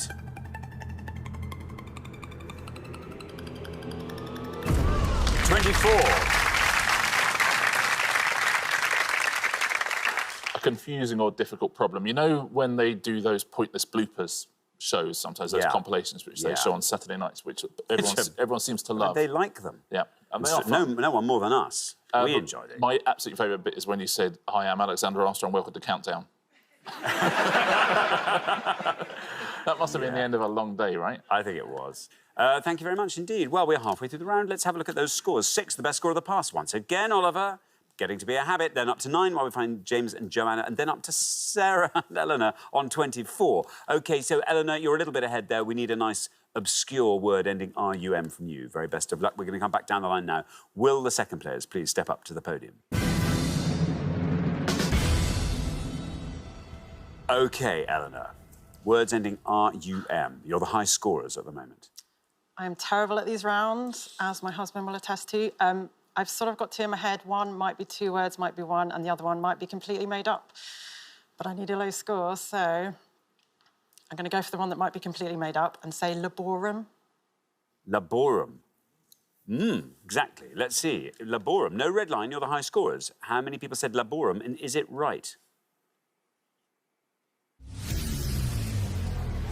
I'm sorry, Eleanor, that's an incorrect answer, but you did exactly the right thing. That's the right spirit. That scores you 100 points, takes your total up to 124. Yeah, I had to give it a go. I'll give all the answers at the end of the pass. Thank you very much, Richard. Now then, Uncle Keith. I think I'll play reasonably safe, then I go for tantrum. Tantrum, says Keith. Let's see how many of our 100 people said tantrum. No red line, you're already through.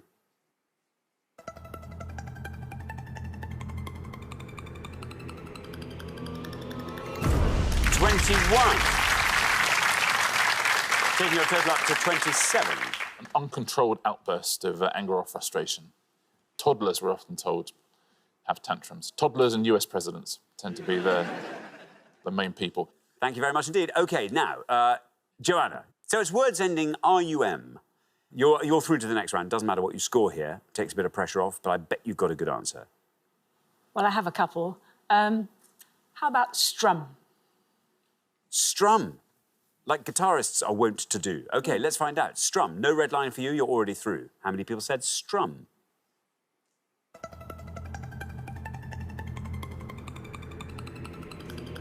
$34 for strum. Taking your total up to 43. Yes, strum, like what guitarists are wont to do. That's the definition of that. What are your? What's your word? Panjandrum. What do you think? I'll tell you what I think. I think it's a pointless answer, and I think I said it as well. No! Look at that! There you go. That's hilarious. How about that? Hey, back on form. The second I saw it come up, I think I may have spelt it wrong, but the second it came up, yeah, it's like sort of a civil servant or something. It's like an unelected official or an elected official, something like that. Should we take a look at some more pointless answers? Yes, please. Alabastrum, anti-serum, which is people who are furious about serum.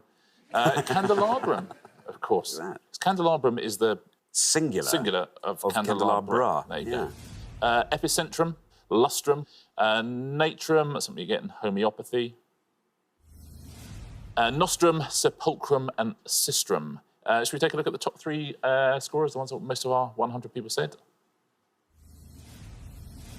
Conundrum is the third highest score of all. 24. Strum is the second highest score of all. What's at the top?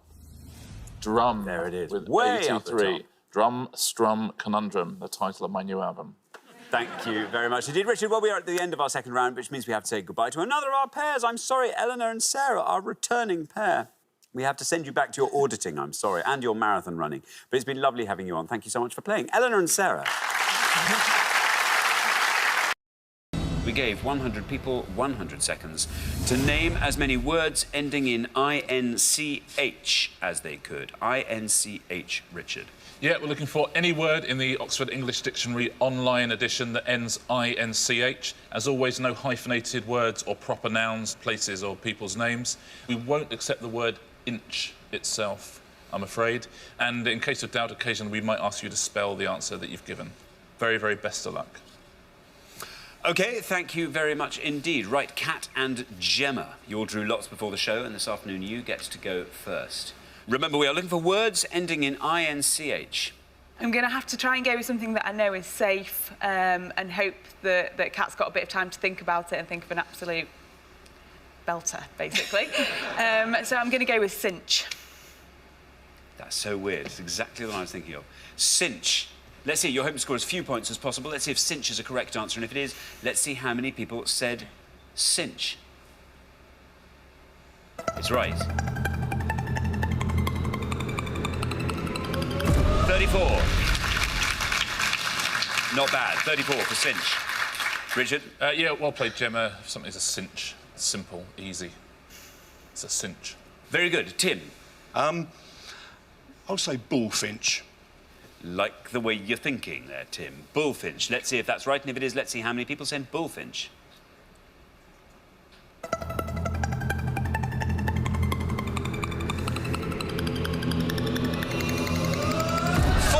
Very well done, Tim. That's a great answer. 4 for bullfinch, Richard. Yeah, terrific answer, Tim. Very well done. Great start. Bullfinch. It's a bullfinch. No one knows why they're called bullfinches. They've got quite a thick neck, but apart from that, nobody knows. Martin.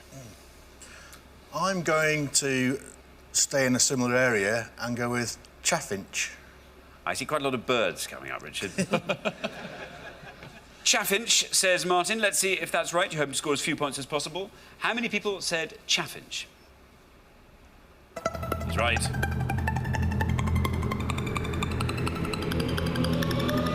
20. 20 for chaffinch. Yeah, pretty good answer, Martin. Chaffinch, obviously another very popular British bird. That gets its name for eating chaff, because you often find them in barns, chaffinches. Alison. I think I'm going to stick with the bird theme, and I'll go with hawfinch. Hawfinch. Hawfinch. Hawfinch. Hawfinch. Right, OK, well, let's see. You're hoping to score as few points as possible, Alison. This could be a spectacular answer. You're saying hawfinch. Let's see if it's right, and if it is, let's see how many people said hawfinch. Very well done, it's right. And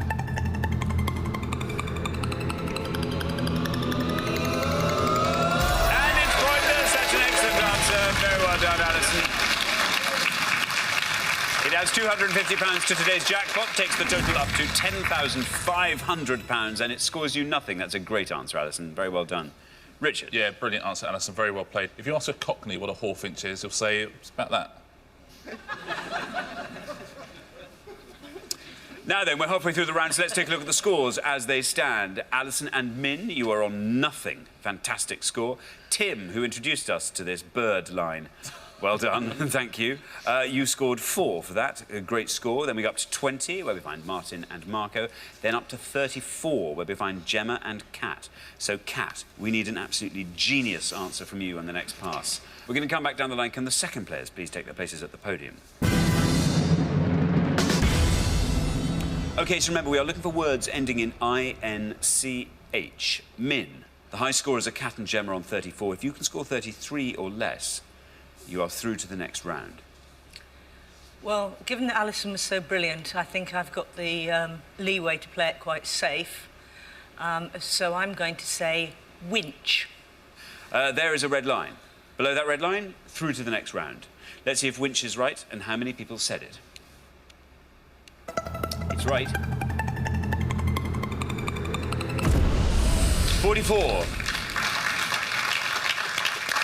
44 for Winchmin. That takes your total up to 44. Yeah, not a bad tactic, Min, but probably a few more points than you would have liked.